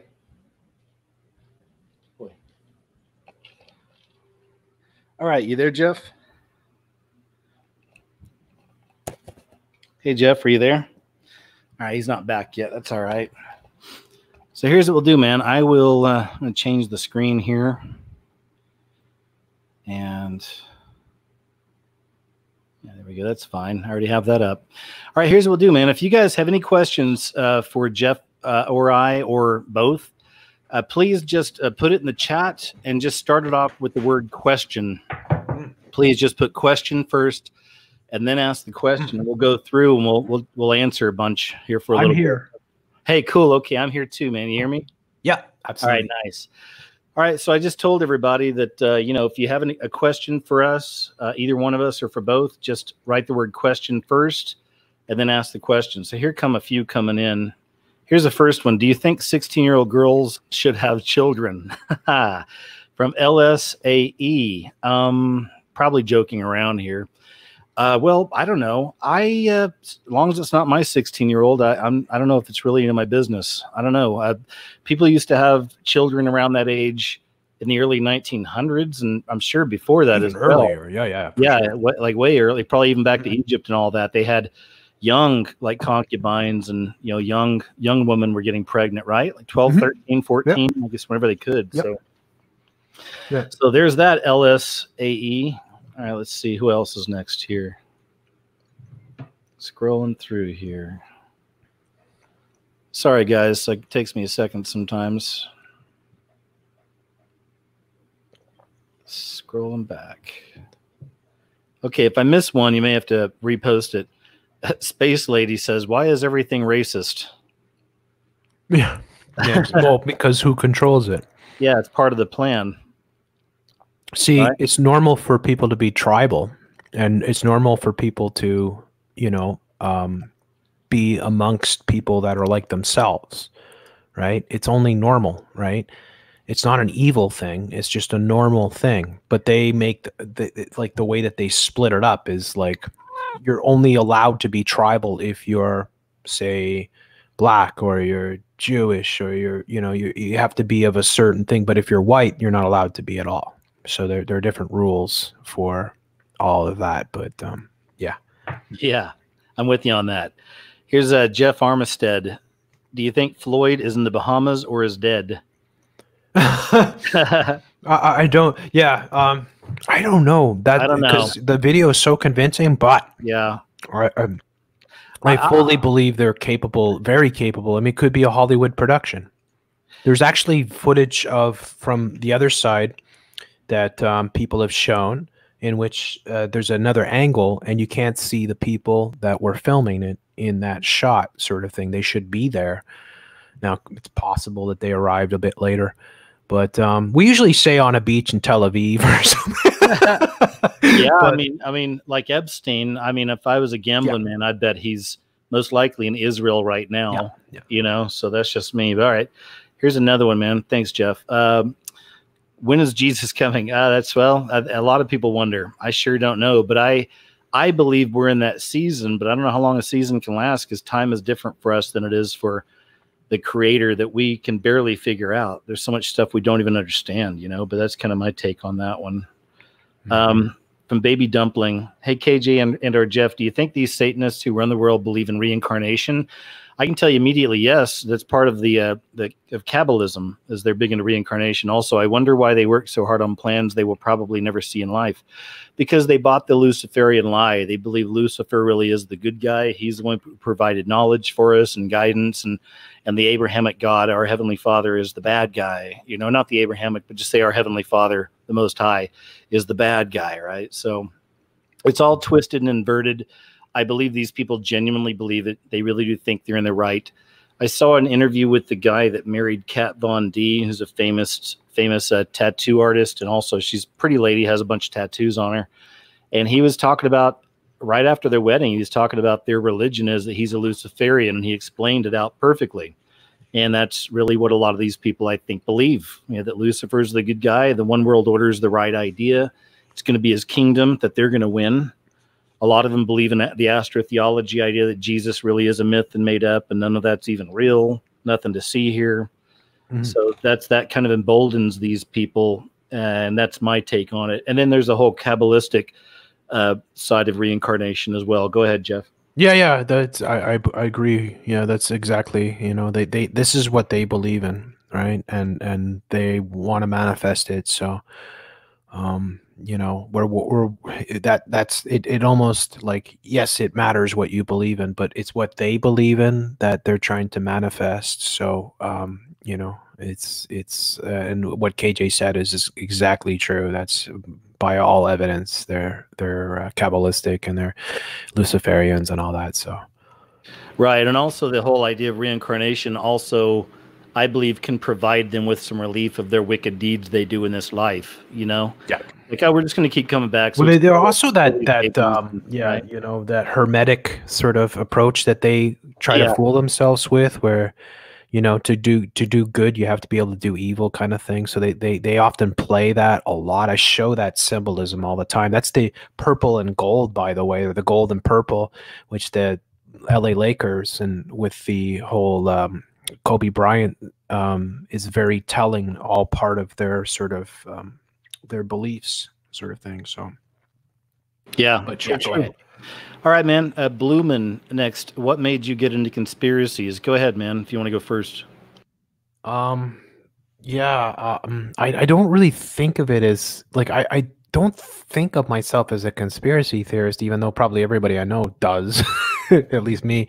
But you know, I've always like okay, so as a kid, I didn't watch television, and so I thought television was evil, and I thought it was mind control, and that was just my own sort of intuition and belief of it. And then when I was in college here, because we have what we call CEGEP in Quebec before you go to university kind of thing, and I was taking courses in media manipulation, which I really got into how, you know, Hollywood is manipulating people and how disingenuous most things are, sort of thing. So I've always kind of been into it in a way, and I've always been very skeptical of you know, everything basically. So yeah. Yeah, no, that's good. And I guess I would say that mine goes real far back because I went to film school at one point after the military, and even during film school, I was wanting to be a writer director of horror and science fiction, and many of my stories had to do with the New World Order. You know, so I was interested in the stuff back then, but it wasn't until I moved to Hollywood, worked out there for a while, and at one point I wound up finding footage from Bohemian Grove that Alex Jones put up, and most of us have seen that now. And I'd seen a lot of stuff at that point, but for whatever reason, that stuff really messed with me, and I kept going back to it and watching it and looking at everything I could on it. And I didn't have any social media. I wasn't on YouTube. I just didn't look. I was always writing or trying to, you know, work a script out somewhere. I mean, I was just busy with stuff, and it really blew me away and messed me up because I was ex-military. I was a very Republican, very conservative.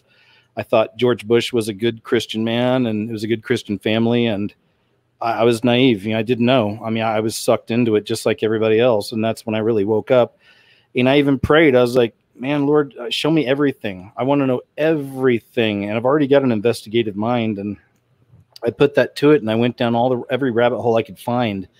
And that's when I made the scariest movie ever made back around 2007 because of everything I found. And that's what started me off.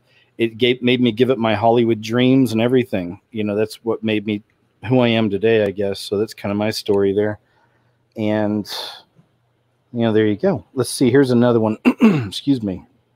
I was going to answer something on this one from George. It says, do you feel they would fake Trump's assassination? There's another side to that story I was telling earlier. Like, you know, what if Obama's the Antichrist? He's running it behind the scenes, putting everything in place he needs in place anyway through Trump, while Trump's the front man, while he's up there happening behind the scenes, right? Putting everything in place. But what if it turned out that at the end that Obama actually comes out, he is the Antichrist, and then Trump would be maybe the very first person to deny the mark, getting his head chopped off, which takes us back to that image of Kathy Griffin holding his beheaded head hanging up we saw that everywhere for so long. I always go back to that. I'm like, is there something else to that? Now, again, I'm a writer. I'm a creative person. I have an imagination. So I try to keep everything in check. That's one of those where I'm just letting the imagination run, you know? Mm-hmm. But what do you think about Trump's assassination? Yeah. I'm, you know, I wonder why they haven't had another assassination, because it's such a powerful tool of manipulation. So I always expect them to do this. I think Trump's the last president. I think it's it's done. I think the New World Order is coming forth now, and there's going to be no more presidents after him. They're becoming too bold. That's what it is, and I mean in a good way because everything's being exposed quickly. But yeah, they're becoming so bold. Like I said at the very beginning of this show, you know, I guess we won, and we'll see because there's a 2-week incubation on CV. And all these people running together, are we going to see these exploding numbers? That could, though. Just think about that, though. If they did assassinate Trump and say whether it's real or not, because you know it doesn't really matter because people will buy it, that would spark civil war. So, oh sure, yeah. If you think about it like that, and if that's what they want, because you know they showed us with the Marvel and all that stuff that you know civil war type programming. If ultimately this is all leading up to a new civil war, if that's what's in the cards, if that's you know the Illuminati cards, which all manifest, then assassination of Trump, whether it be staged or real, and it's almost always staged, but that would that could be the breaking point that would create a civil war sort of Oh thing. yeah, So, man. And the programming's everywhere with his assassination. It's insane. You know, it's ever so I wouldn't be surprised. would not be surprised. Yeah, that's for sure. Here's one from Ian. He says, "How did you find out about Jeff C? How long have you worked with him?" Well, I wouldn't say we work together. I'd say we're friends. We have mutual respect. As far back as I can remember, I used to do a show online, and then I'd post it up on YouTube. It was Rigged Reality Radio. It was through I can't even remember the radio station online. This is a long time ago, but that's where I started doing these kind of shows. And I just started interviewing people I was interested in. And you can find the people I interviewed back then I'm still friends with. Benny, and Jeff and Casey from Into the Stars, and the list goes on. There's a bunch of people I interviewed back then that I'm still friends with. And I don't know, I saw something from Jeff back then. I liked it. I liked his angle. And that's how my shows have been. I always invite people on I think are interesting. So that's what I remember. Those are great shows. I remember those. Thanks, man. Those were fun. Yeah. Well, what do you remember? Is that about right? Yeah. I think you had at one point, I think you had mirrored one of my videos. Somebody had told me, and so and then I don't remember how we first connected, sort of thing, but you invited me to come on the show, and we hit it off right away, sort of thing. So I think that was like 2014. Yeah, man, it's been a long time. It might have been 2013, probably 2014. Maybe 2013. Like it's definitely around that time, sort of thing. And Sandy Hook and all those things were happening. So I was all over that, and you were really interested in those things, I remember. So yeah, great stuff, man. Yeah, gosh, that was a different time on YouTube. It really was more like the Old West, Yeah, it was. It's nuts, eh? It's like it's good to see that people like Casey and Joy Camp, guys like that, are still around, though. Because it's it's important that we have that experience amongst us, sort of thing, because it gives us a better, maybe a learned perspective on a lot of these things, because we've been through a lot of this stuff before, sort of thing. So yeah. All right, man. Well, here's another one too, and this says, have you researched Aleister Crowley's daughter was Barbara Bush and son William Shepard, aka Paul McCartney? Yeah, the Aleister Crowley connection I even put in my movie. There's some clips in there. I've talked about it even in my first movie many years ago. It's a really important one because the Bush dynasty is an incredibly satanic family.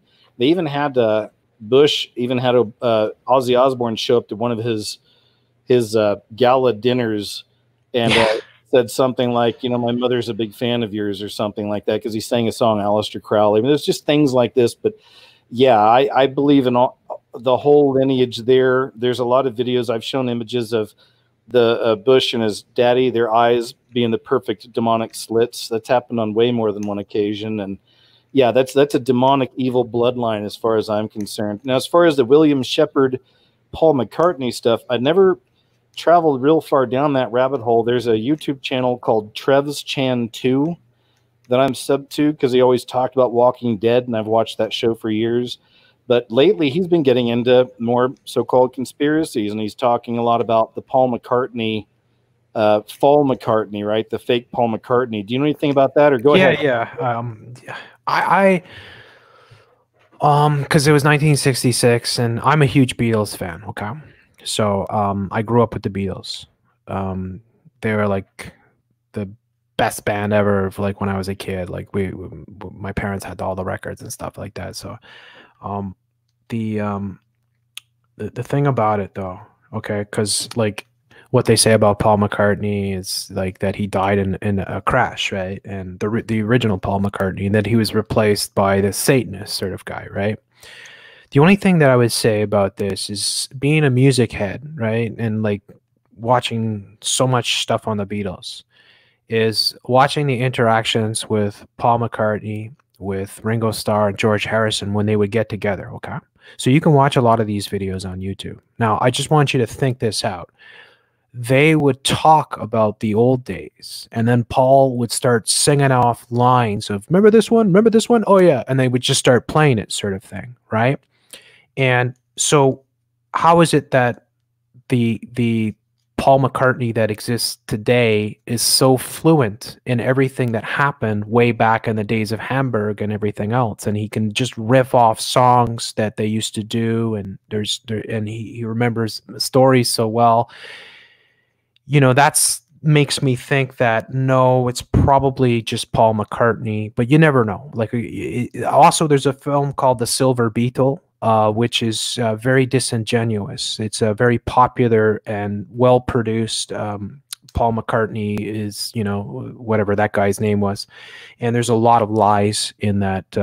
Like, as a hardcore Beatles fan, like as a kid, I know the Beatles were into Satanism and stuff like that, Crowley and all that. Freemasonry, yeah. I didn't know that when I got into them, right? Right. That's what we can't, right? you know, you can't hold people like that. I liked Dio and, you know, Iron Maiden. And I like exactly. You can't, you know, you're young, you're naive, you get into these things. But yeah, I would say that that particular documentaries, it's like a faux documentary, is very manipulative, and it's got a lot of lies in it. Like, I went through it and I was like, that's wrong, that's a lie, this is a lie too. And then the whole, you know, back in the day, the conspiracies around this is very Tavistockian, because the Tavistock Institute, I actually discussed this quite a bit about how the Beatles, some of their songs seem to come directly from this Tavistock Institute. I did a podcast where I really discussed this in depth with Harry Cookie Monster years back, where we're going through and we're going things through like A Day in a Life and Strawberry Fields and Penny Lane, and we're saying that these songs are actually probably from the Frankfurt or the Tavistock Institute, and they're all about mind control and controlling the masses and stuff like that. So I think there's a lot of funny business around the Beatles, but I don't adhere to that Paul McCartney died. That just because I've seen enough of the video footage of him instantly recalling songs and playing songs. And when you're a musician, like, if you know this, right? When you're a musician and you say, well, let's remember that one? Remember that? You know, like Paul McCartney gets all excited. He's talking about some song that they used to play in Hamburg or something. And then they just start playing it instantly. It seems very natural. So I would say no. I would say it's probably just a faux conspiracy that the Tavistock Institute whipped up. Cool, man. That's a good answer. Yeah, it's a bit long-winded. No. I enjoy that, though. I like to talk about that, though. Yeah, no, it's interesting. It's always been an interesting one. Yeah. The next question is fairly easy. What do you think of George Floyd's Masonic connections? We covered that earlier on. He does have looks to be a double-headed eagle on his chest. You know, the Orbo Abo, Order Out of Chaos. He's standing next to the Corona, and even his hands. I was trying to show that earlier, but I forgot to show the next screen. But it was it looks like the left-hand path, you know, the entered apprentice left over the right. You can see a lot of pictures of Masons doing the same thing, or putting their hand in their chest, the hidden hand. Possibly, you know, there's some things that happened even on the scene. Some people have made note that the vehicle was 32, it was 320, so 32, 32nd degree Mason. There's a 6 that was spray painted on a trash can there. I wish I could see images before. I don't know if the 6 was put there, if it had been there for a long time. Or it's actually technically not a 6. What is that? No, because I went through it when I did it live, and it's kind of like it's like a circle with a triangle above it, sort of thing. Ah, okay. But it looks like a 6, but if you look closely, it's actually it's not technically a 6, because you can see the white sort of coloring sort of thing. So, but it looks like a 6, and everybody says, "Oh, it's a 6" sort of thing. So, but then again, you know, like, you know, we're dealing with black magic here, so, you know, it's you know, it's interesting. But yeah, I do believe that there's the Freemasonry in the NBA is huge, right? The NBA is full of Freemasons. That's how they bring the blacks in to the whole club. It's through Freemasonry. And I think most people know that Shaquille O'Neal's a Freemason, and Magic Johnson's a Freemason, right. and they can see their rings. They don't even hide it. You know, so their Freemasonry is huge in that's how they work the black community sort of thing. They bring them in through Freemasonry. So. Yeah, I told a story before about when I went years ago in Central America. I went to Belize, and the way I would find marijuana back then was always through a cab driver. So I had traveled to a lot of different countries out there, and I'd always ask the cab driver. And I met a cab driver in Belize. He was a black man. He's from Belize, had a massive Masonic square and compass around his neck. He's driving me into town. I was going to get something to eat, whatever. We're just talking.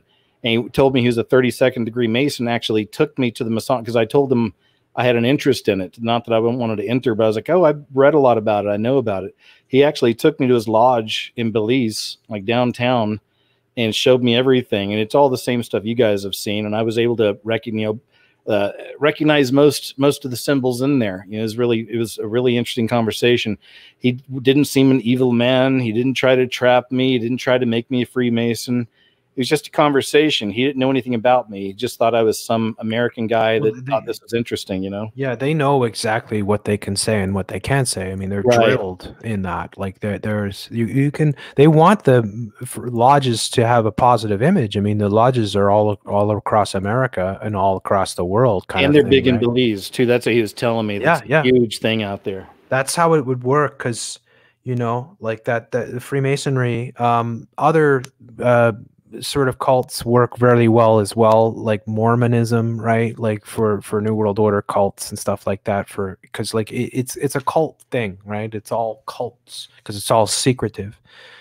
And so there's a hierarchy and a structure to it. And with Freemasonry, the structure is like they indoctrinate as you go up each level. You go through new rituals, and the rituals get more severe as you get higher, sort of thing. And like your knowledge grows, then the consequences of sharing the knowledge grow, sort of thing, until, you know, like if you ever do anything against Freemasons, they will kill you and your family and everybody you know, and all that kind of stuff, right? So yeah. Do you know about the anti-Freemason party that used to exist in the United States? Was it Catholic?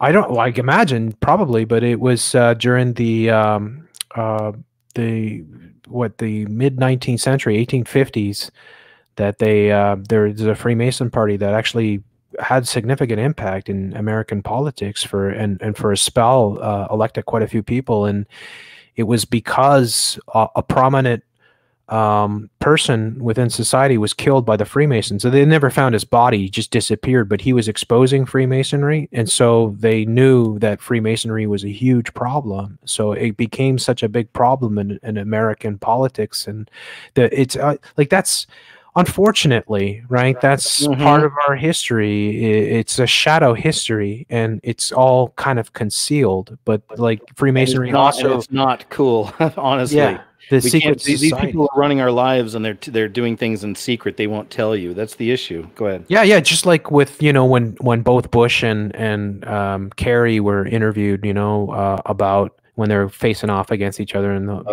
and Gore as well, right? Oh, it's a secret. Can you tell us about? Oh, I can't tell you anything. It's a secret. Like they'll never ever.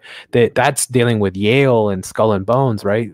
Those secret societies, but the fraternal secret societies operate in the same manner as the Freemasonic ones, where you never ever reveal those secrets, right? There's things that you're allowed to talk about, and then there's things that you can never talk about. So, it reminds me of a video that was out there of Steve Harvey on a black minister's TV show, maybe TD Jakes or one of these guys, I can't remember.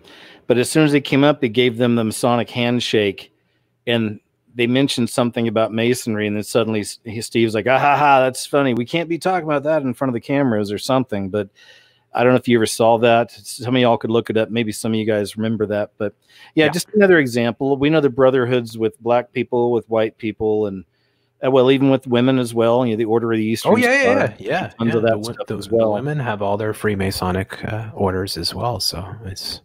Well, here's another one from. Are you still good? Just doing. Yeah, absolutely. Cool. This is fun. Just hanging out, man. Thanks again, and I'll just also shout out the audience, man. We got like over 2,600 people here live. So, guys, thank you so much. Yeah, man. Thank you, guys, man. It's really cool. Some of y'all are staying up real late. You're overseas, so thank you so much. And moderators, I appreciate you. You're doing a great job. Okay, next question. Do you think most superstars have to make a blood sacrifice of a loved one to have their fame? I'll give my quick answer is that I definitely don't think it's everybody in Hollywood. I was watching a video, which is rare for me, a few weeks ago from a so-called conspiracy theorist, and they pointed out a lot of really good things about people in Hollywood. And then came the BS. Suddenly they're like made this blanket statement. I guarantee you right now, everybody in Hollywood is worshiping as a Freemason. Every single filmmaker, every single actor. And I can't do that because I worked out there for a while. Not that I know much, but I know a little. But I just don't see it realistically like that. I knew a lot of good people that were even Christian, that were making it in the business in other areas and stuff, So I just don't see it as like that. But my thing is that you'll know by their signs and symbols and by all the stories connecting when there's mysterious deaths surrounding these people. This gives it away. And when you find a celebrity with a mysterious death, can you find pictures of them doing the one eye symbol? I mean, it's really that basic. Do you find them doing a lot of these satanic or Illuminati symbols? Are they in movies that have these kinds of symbols and ideas? You do have to think about it. You got to use everything: your logic, reason, common sense, critical thinking, and spiritual discernment. Because you know what I mean? It's not safe to just make a blanket statement and say every one of them. Some of them, yes. Some of them, I think it's not even necessarily secret societies. It's more like the CIA and stuff like that, right? Like I think like people like Matt Damon and Ben Affleck and people like that are CIA assets. Now they probably made deals as well. And then again, is there always, I think there's a blood ritual. It doesn't necessarily always involve having a relative killed off or something like that, but that could be for the higher levels sort of thing. But almost everybody that becomes a household name has made the deal. There's no question about that. Now, what does the deal involve? It could be different because there are different sorts of I mean, first of all, you've got Hollywood, but then you've got European films and different industries and you could be in television, you could be in different sort of areas of entertainment sort of that are maybe controlled by different sort of secret societies, but they all sort of conspire together. I think the big names, I think when it comes to like hip hop and stuff like that, I think you see a lot of those blood rituals. You see there's like death is very, very common.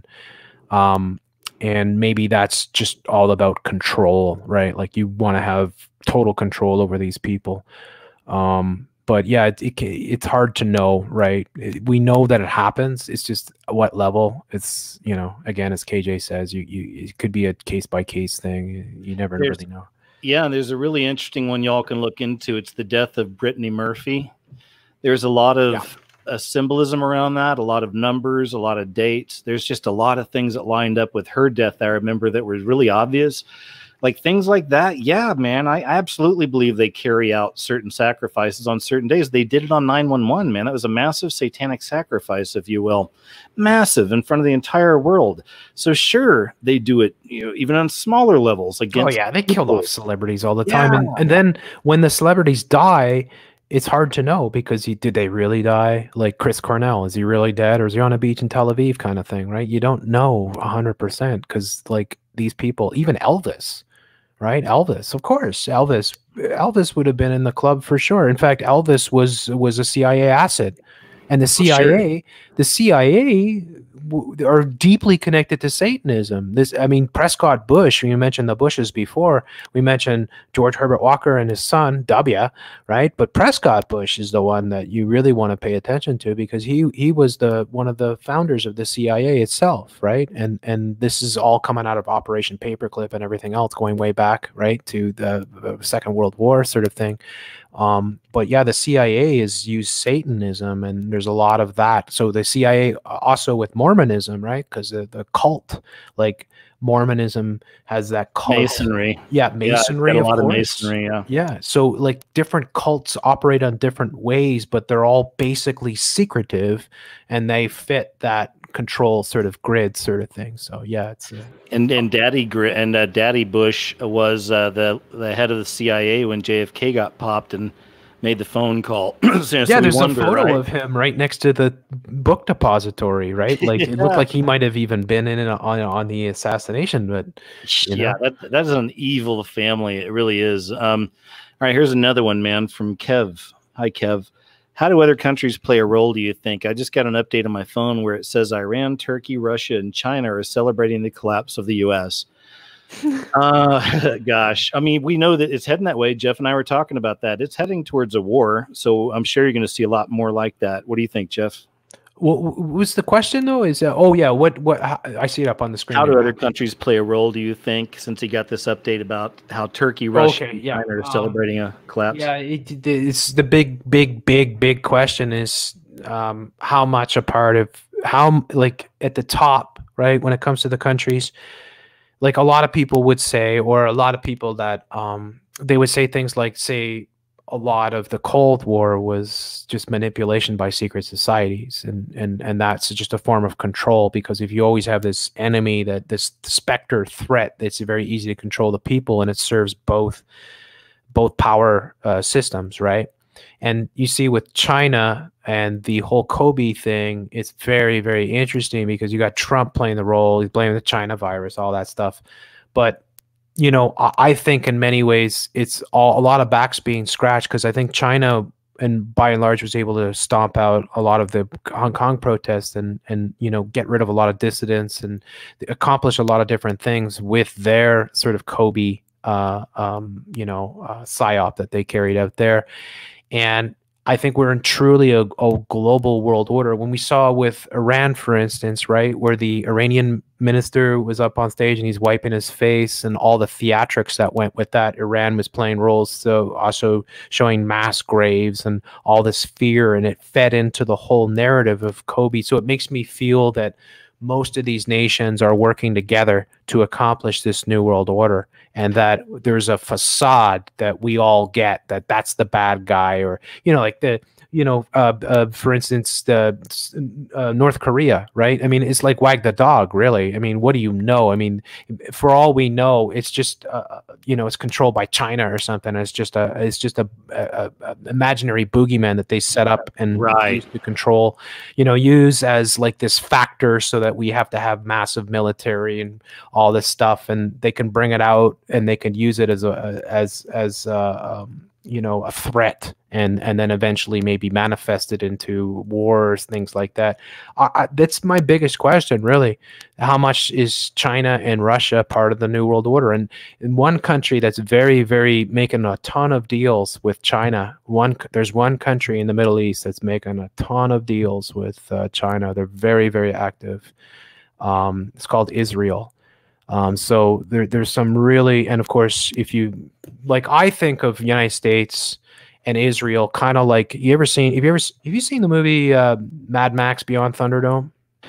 Oh yeah, absolutely. It's one of my favorites for sure. Yeah, so you know the Master Blaster with the little midget. Yeah, the little midget on the top of the giant ogre. Like, that's kind of the way I think of Israel and the United States. Like, that the master is, you know, the little country sort of thing, and the big thug is the United States, and it does what the master wants it to do, sort of thing. So I am very, it's very difficult to know how much they trust each other, what goes on at the highest levels, and whether or not, like, how much of it is all choreographed, as opposed to how much they don't trust each other and they might, you know, turn on each other, or they actually hate each other and they want to wipe each other out. Because Kissinger always talks about China as being the biggest threat and that we have to deal with China, right? But, you know, is he saying that for the masses to fear? Is that part of our whole thing? So it's very difficult. But I'm more on the lines that the New World Order is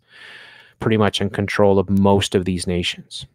Yeah, there's some really interesting. You can look this up, folks, if you're interested. But there's a lot of connections out there to the Iranian idea of a Mahdi, an M-A-H-D-I, and Barack Obama. Again, that goes back to the idea of what if Obama really is running all this from behind the scenes.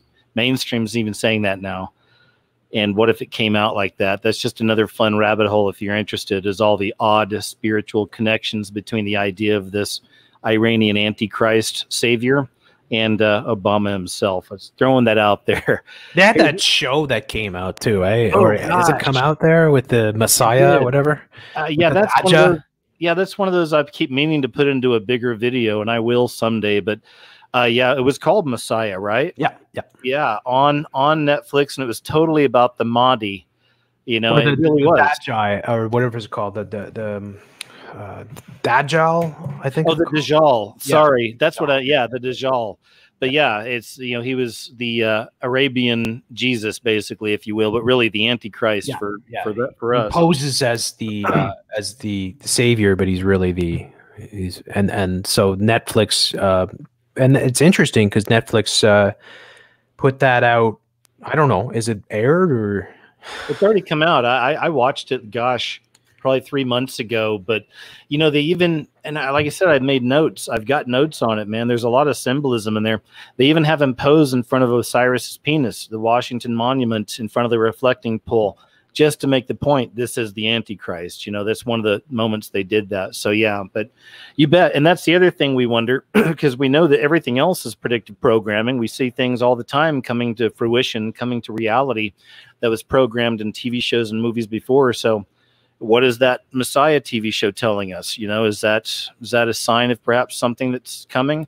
Lots of the alien programming, of course. I've got a video I'll be putting up the next couple of days with that, because as I've said, I'm adding in some SpaceX stuff to this. But that's another one to be watching, is the skies, man. The last couple of years, the sightings are increasing. Stranger things they are pushing that whole UFO thing, right? That's Japan just put out an official note on it. The Pentagon released, and it's like, it was so, when I covered it, it was like, oh my God, they're releasing this now when all this stuff is going on. I think my belief is they're trying to distract us, sort of thing. But they could, like, I don't believe they're ever going to try to pull off Project Blue Beam or something like that, because I don't think it's feasible. But you never know. I mean, I would believe more that it's going to be, actual entities. These things I'm into, showing people the orbs and whatnot. And there's a lot of programming with these tall whites, the Nordic transparent aliens that look humanoid. And, that's all the stuff I get into. And we'll do that another time. But yeah, I would definitely, I can see that being a reality and a possibility, but we'll see. All right, Jason. Go ahead. No, please. Yeah, I was just gonna say, like, the Roswell stuff looks kind of fake. yeah, there's so much fake stuff. I wonder how much of it is just Hollywood sort of thing. But it's it's a nice sort of fantasy, or fantasy. I mean, it is possible. It's just like you could speculate, and like they have, and then you have these guys like David Wilcock and so many others that push the whole aliens and the Anunnaki, and there's the gray aliens, and there's all these different, and they're all fighting each other. There's a galactic federation of light. It gets a bit silly because there's zero proof for any of it, really. I mean, maybe for Anunnaki there's proof, but but yeah. Anyways, sorry. No, it's good. Trust me, man. I've covered a lot. I think they're shapeshifters, and I get into that. I show my background or the proof on that, but I think they're all just shape-shifting interdimensionals, and they can come in all these different forms, and all that other stuff is just I look at the shape-shifting stuff as a metaphor for, the New World Order, the way that they're like chameleons. You know what I mean? Like they can change who they are, and they can seamlessly interject themselves. Like, I look at it more as metaphorical than like that they actually change shape and stuff. No, I see what you're saying. I was talking about the shape shifting in the skies. Like, those things can change shapes and colors, and they turn into diamonds, and those are the things I'm talking about. Yeah, the other shape shifting thing here with humans, I believe that you can see their eyes switch. I believe that's a sign of a form of possession. I believe that. I don't think these are, again, like reptilian creatures and things like this. I'm not into all that stuff, but I believe in the serpent seed line. I also, I don't know everything, I mean, because there's some strange things that come out. There's a map they found in, I think it was 1946, and it was an underground cavern tunnel, or underground tunnels beneath Los Angeles, and they had reptilian creatures all through there and all kinds of weird stuff. Yeah, I think there's so much we don't know. Right. It's like, it's neat to speculate, though. It's like, but it's hard to, it's hard to know, right? So.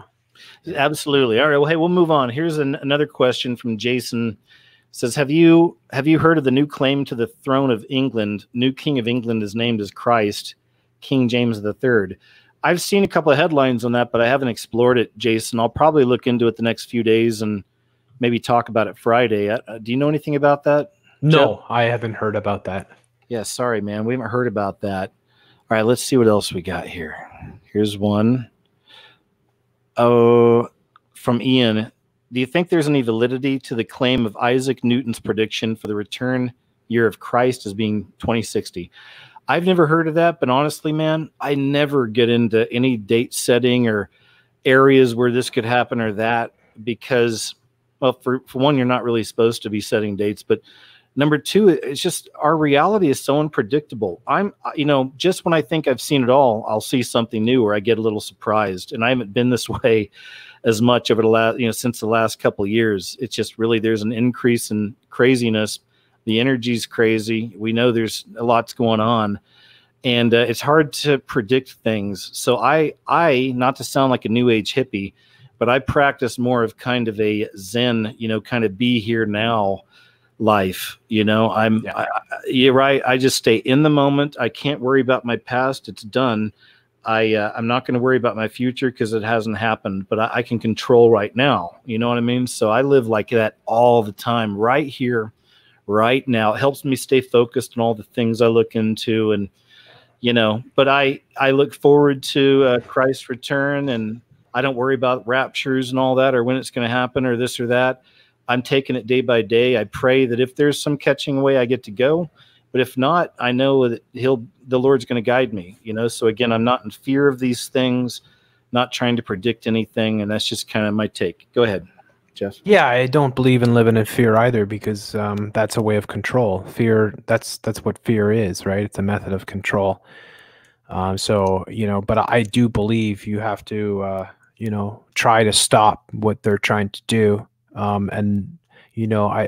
I think it's good to believe in things and all that, but I think it's important also to be very active in trying to stop what they're trying to accomplish, because we should all have an opportunity to live our lives peacefully and not have to deal with the evilness that they're inflicting upon us. But yeah. Yeah. All right, man. Here's another one from Anthony. Thanks, Jeff. It's, have you read 1900, The Last President, written in the 1800, that predicted Trump's presidency? The top of my head, I remember I probably showed a story about that a while back. I'd never looked real deep into it, but I wouldn't be surprised. I mean, again, it's interesting how, okay, look, you can look up, there's two of them. Ingersoll, is it? I don't know, but I'm thinking of those two ancient statues or carvings of Trump's face they found that have been around for like a couple thousand years. They've done that with Obama too, but all this stuff. And I don't know if that has to do with Tesla, by the way, the thing Anthony's asking, but have you heard all this stuff with Tesla and John Trump and all that? Yeah, well, I know about the Baron Trump, Baron Trump's Marvelous Underground Journey or whatever. Right. That's by Ingersoll Lockwood, I think is the name. Maybe. Yeah, and it's it's really bizarre. It's one of those things. It's like, what? Right? What? How does this? It's the truth is stranger than fiction kind of thing, right? It's great. It just goes to show you that even if people have different belief systems, but on the very most shallow level, you can at least see all this stuff and realize there's some kind of consciousness behind the scenes working here, right? These things are threading together, and this isn't just a coincidence. It happens time and time again, so it's fascinating to see these things.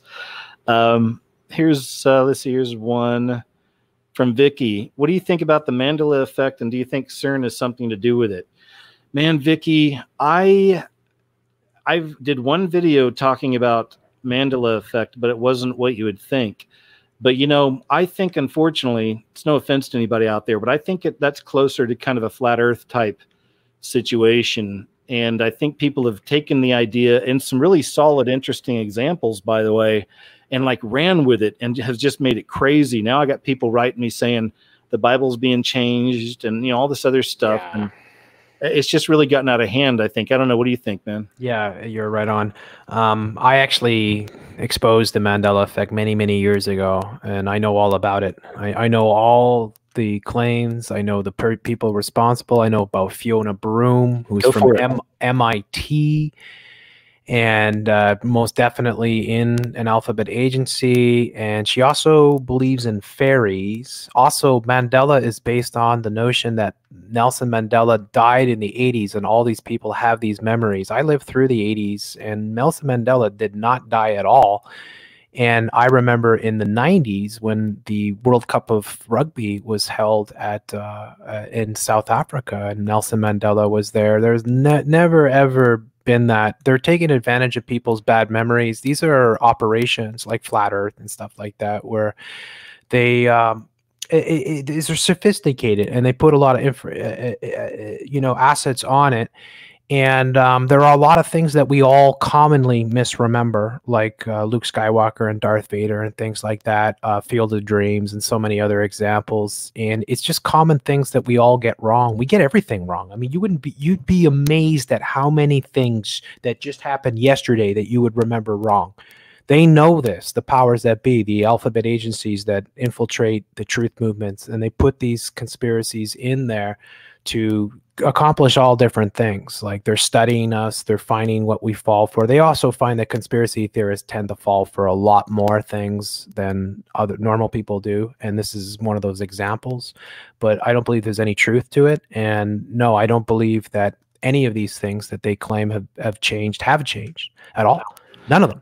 Like, seriously, like, I can go through the whole list of, I know them all, and I'll tell you, they're all just people with bad memories, and it's easy to get things wrong. But they are manipulating us, and I do believe CERN is something completely different than they claim it is. So, but yeah, I think the Mandela effect is an alphabet agency operation. Man, yeah, that's, you and I, we've together are some of the few that I can think of that stood by our guns with that one, and also with Flat Earth throughout the years. I mean, I've become nicer about Flat Earth, I'll admit that. I used to be real hardcore and really blocking a lot and all this, but as time went on, I started realizing, as I was saying earlier, we got to think of innocent people who just come into things, and maybe they first found Flat Earth and then they found us and other things like this. So they're still learning and trying to navigate, Believe what you want to believe too, right? I mean, like, that's my opinion. I'm giving you my opinion. If you want to believe the Earth is flat and you believe that, and you believe that, then by all means. I mean, it doesn't mean you stop listening to me or KJ or anything like that, right? We're never going to agree. It's silly for us to agree on everything anyways, because that's hive mind, right? It's like, right, groupthink, right? Everybody thinks the same. It's good to have, different opinions, but there is a lot of bad information that's put out there, and things that are sophisticated operations. Oh yeah, I mean, the most basic from we don't need to get fully into all this, but I won't even get into it, because I was gonna start getting into stuff too. I proved this one time by showing. I don't want to get into it, but all right, we'll go to the next one, because that's a whole other thing. This is from Vinicius, it looks like. Hi, and this is from Brazil. Thanks for joining us, man. Awesome. Says, what can we do if we have no way to get out of cities and live out of the grid?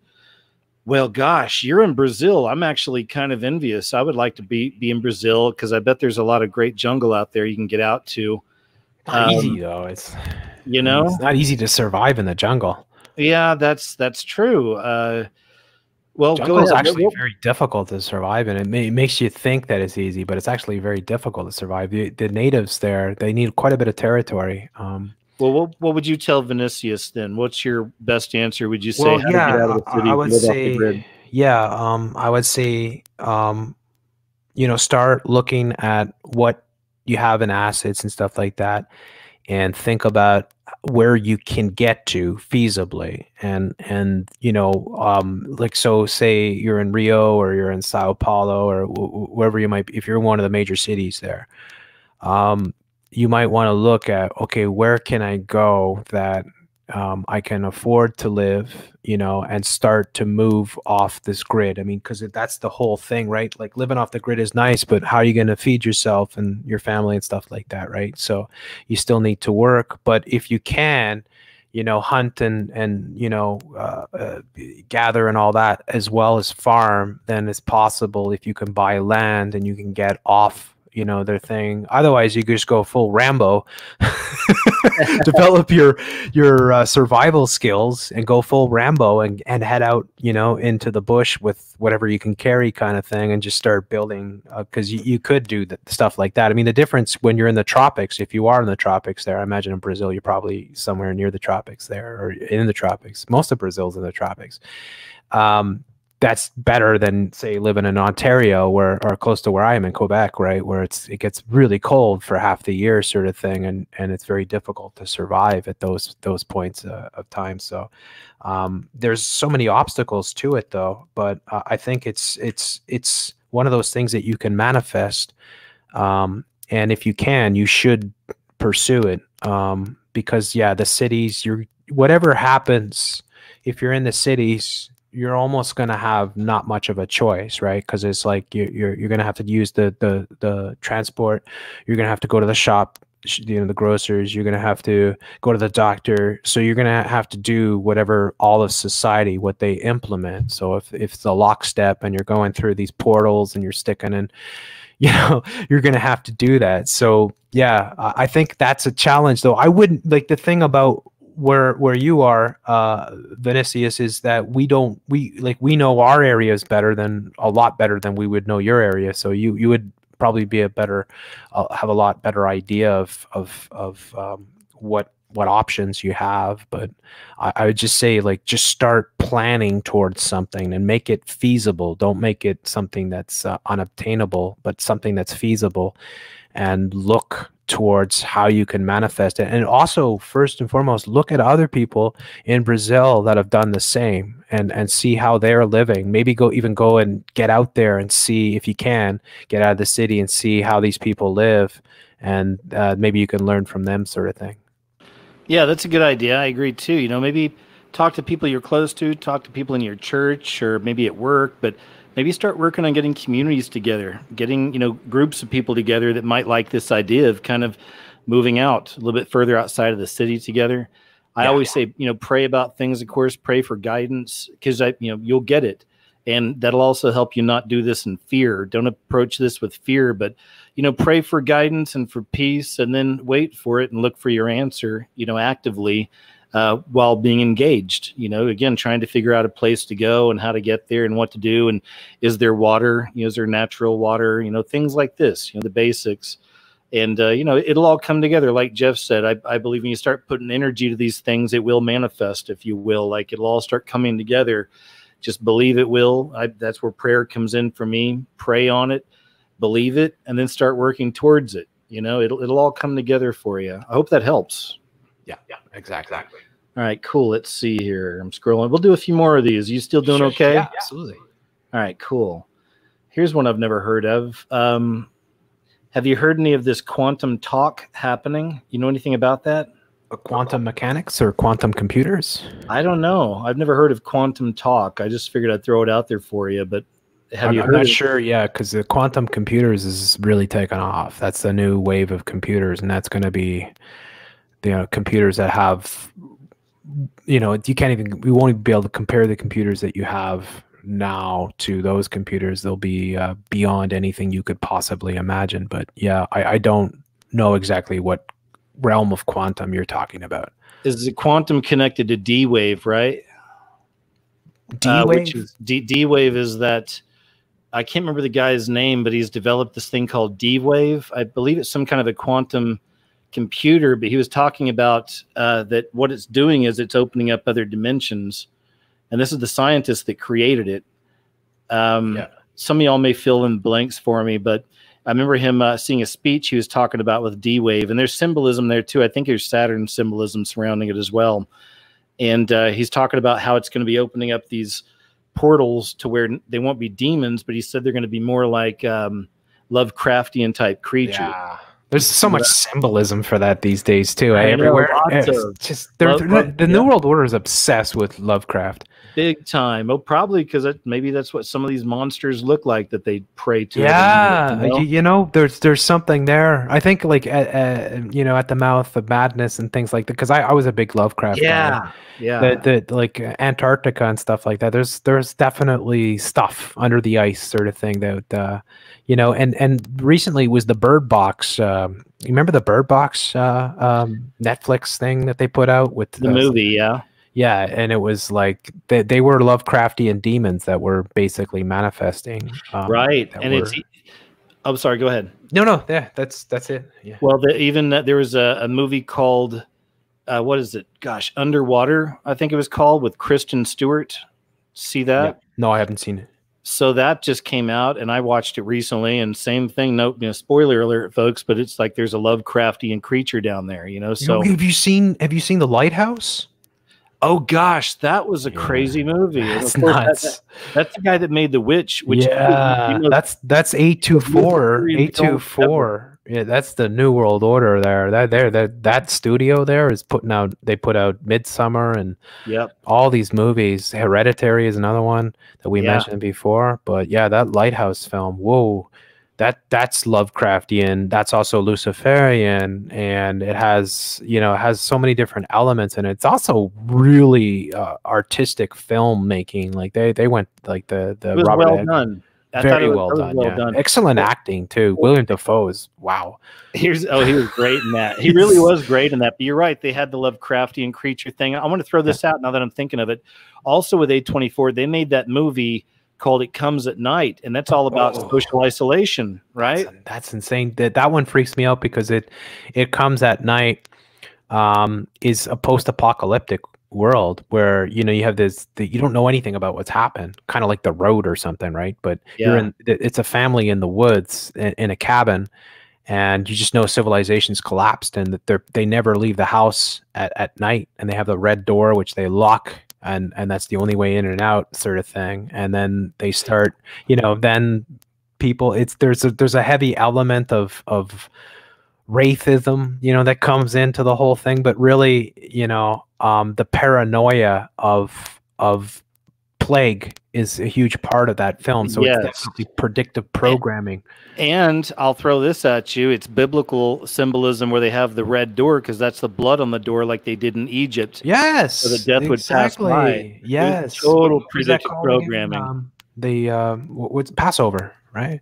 Right. So they paint the doors red, or they paint red the lamb's blood or whatever on the door, sort of thing. So there's it's coming from the people with the small hats, sort of thing. So it's it's more of their symbolism, sort of thing. But well, here's the next one. I don't know, but they say any knowledge on Trump Epstein 2016 RAPE charges.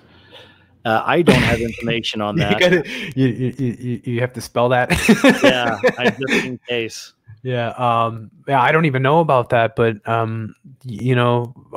know about Trump and Epstein Island and all that, right? I don't know about that part. These people like, if there's they're so above the law, anyways. So and you're like me, and we don't buy the whole Epstein thing, right? I mean, so, that whole thing has shadiness all over it. So come on, right? Yeah.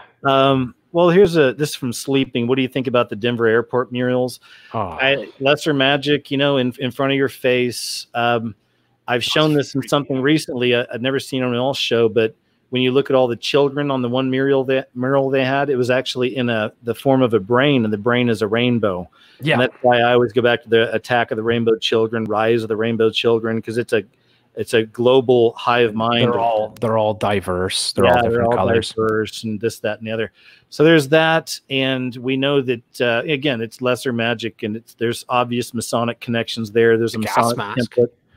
Yeah, and we know that they've covered them up since, and then they started. This is where they're trying to hide it in plain sight. They started mocking us, making commercials, right? Yeah, ads about it, and then they even have a gargoyle. They had a comedian up there talking to the gargoyle, mocking all the conspiracies. Remember when we played that, like, what was it, like 3 months ago or something on your show? And it was like, I showed you the guy that he had all the symbols on his Twitter sort of thing, but he took video of himself in the hangar at night sort of thing, and this horrible weird noise, this spooky message came on, and it was like, you know, it was like really demonic. Yes. And I was like, whoa. Gosh, that's a good one. Yeah. That's I don't know. They're messing with us, but yeah, the Denver airport. I've covered it so many times. They're really creepy. They're all Agenda 21. They're all the New World Order, and Lucifer again, right in front of your face. You know, heavy symbolism. So yeah, that's creepy stuff. Still scrolling down here, and it looks like I think we may have got all caught up, and I may have missed some here and there, but. You know, but we've done a good 3.5 hours. I think we're good, man. Are you pretty good? Yeah, absolutely. That was great, man. I really enjoyed it. It flew by, man. But I got to get to bed, and I just like you, I'm going to do some more work. I got to get a video up over the next couple of days for my show on Friday. But so before we go quickly, man, I'll just say thank you again to everybody out there listening from all over the world. Really, we appreciate it, man. Really, thanks for taking the time. Please share this, you know, with people. I hope it helps others. My moderators, always a wonderful job. I saw Mia and Tamara in here so far, so thanks a lot, ladies. I appreciate it. A big shout out to my Patreon and PayPal supporters. The channel's demonetized, so you guys help out quite a bit. Got links below. And also sponsors, if you're interested in checking out emergency food supplies, there's a link underneath. And Brave Browser. I'm being rude. I should have actually told you to do that first, Jeff, for yourself. I just realized, so I'm sorry. What? Please, do what? I was going to say, please tell everybody where we can find you and, you know, your everything, all your links. Oh, yeah, sure. Jeff's censored right now. I'm censored, of course. Living up to my name. Seriously, you really are, as far as I know, the most censored YouTuber I've ever known. Probably it's ever been. Yeah, so that's my main channel. So I'm locked out of it more or less right now. I think I can leave a comment, so I'll leave a comment. But my other channels are Jeff Censored Encore here, and Supreme Lord Commander, which is kind of the main one right at the moment. And I'll be back hopefully next week on the main channel. I have Patreon, but you'll find that through my channels. And I'm at Free Radio Revolu on Twitter, and for BitChute, New World Agenda. This is all these different names that I've had for past channels that have been taken down. But yeah, come on by and check out my work, and I'm sure lots of great people. I do a lot of live shows and stuff like that, like KJ, and I love doing these shows with you, KJ. They're always amazing. So thanks so much, man, for having me on, buddy. Oh, you're welcome, man. Thank you again. Which likewise, we always have a good time, and I think we got a lot out, and I think that's great, man. It's good doing these kind of shows now, and like I said, I'll be back to videos over the next few days, but we'll do another show soon. And absolutely, if you guys don't mind, guys, I like to do a short prayer before the end of my shows, so I'm just going to throw it out there and just say, Heavenly Father, thanks so much for being with us tonight. And wow, the times really are crazy. So please, spread your spirit across the land, with these people who are really losing it, and people are getting hurt out there, and violence and wickedness. We see it's obviously on the rise out there. So help us all through, Lord. Please help us all to find you if we haven't found you. And if we do have you, to cling to you, and keep us in again, not a spirit of fear, but in power and in peace. So thank you. And in Jesus' name I pray, amen. Amen. All right, guys. Jeff, thank you, guys. Thank you so much, man. Much love to you all. We appreciate you. Go and be in peace, okay? We'll be back soon with more videos and shows. Take it easy.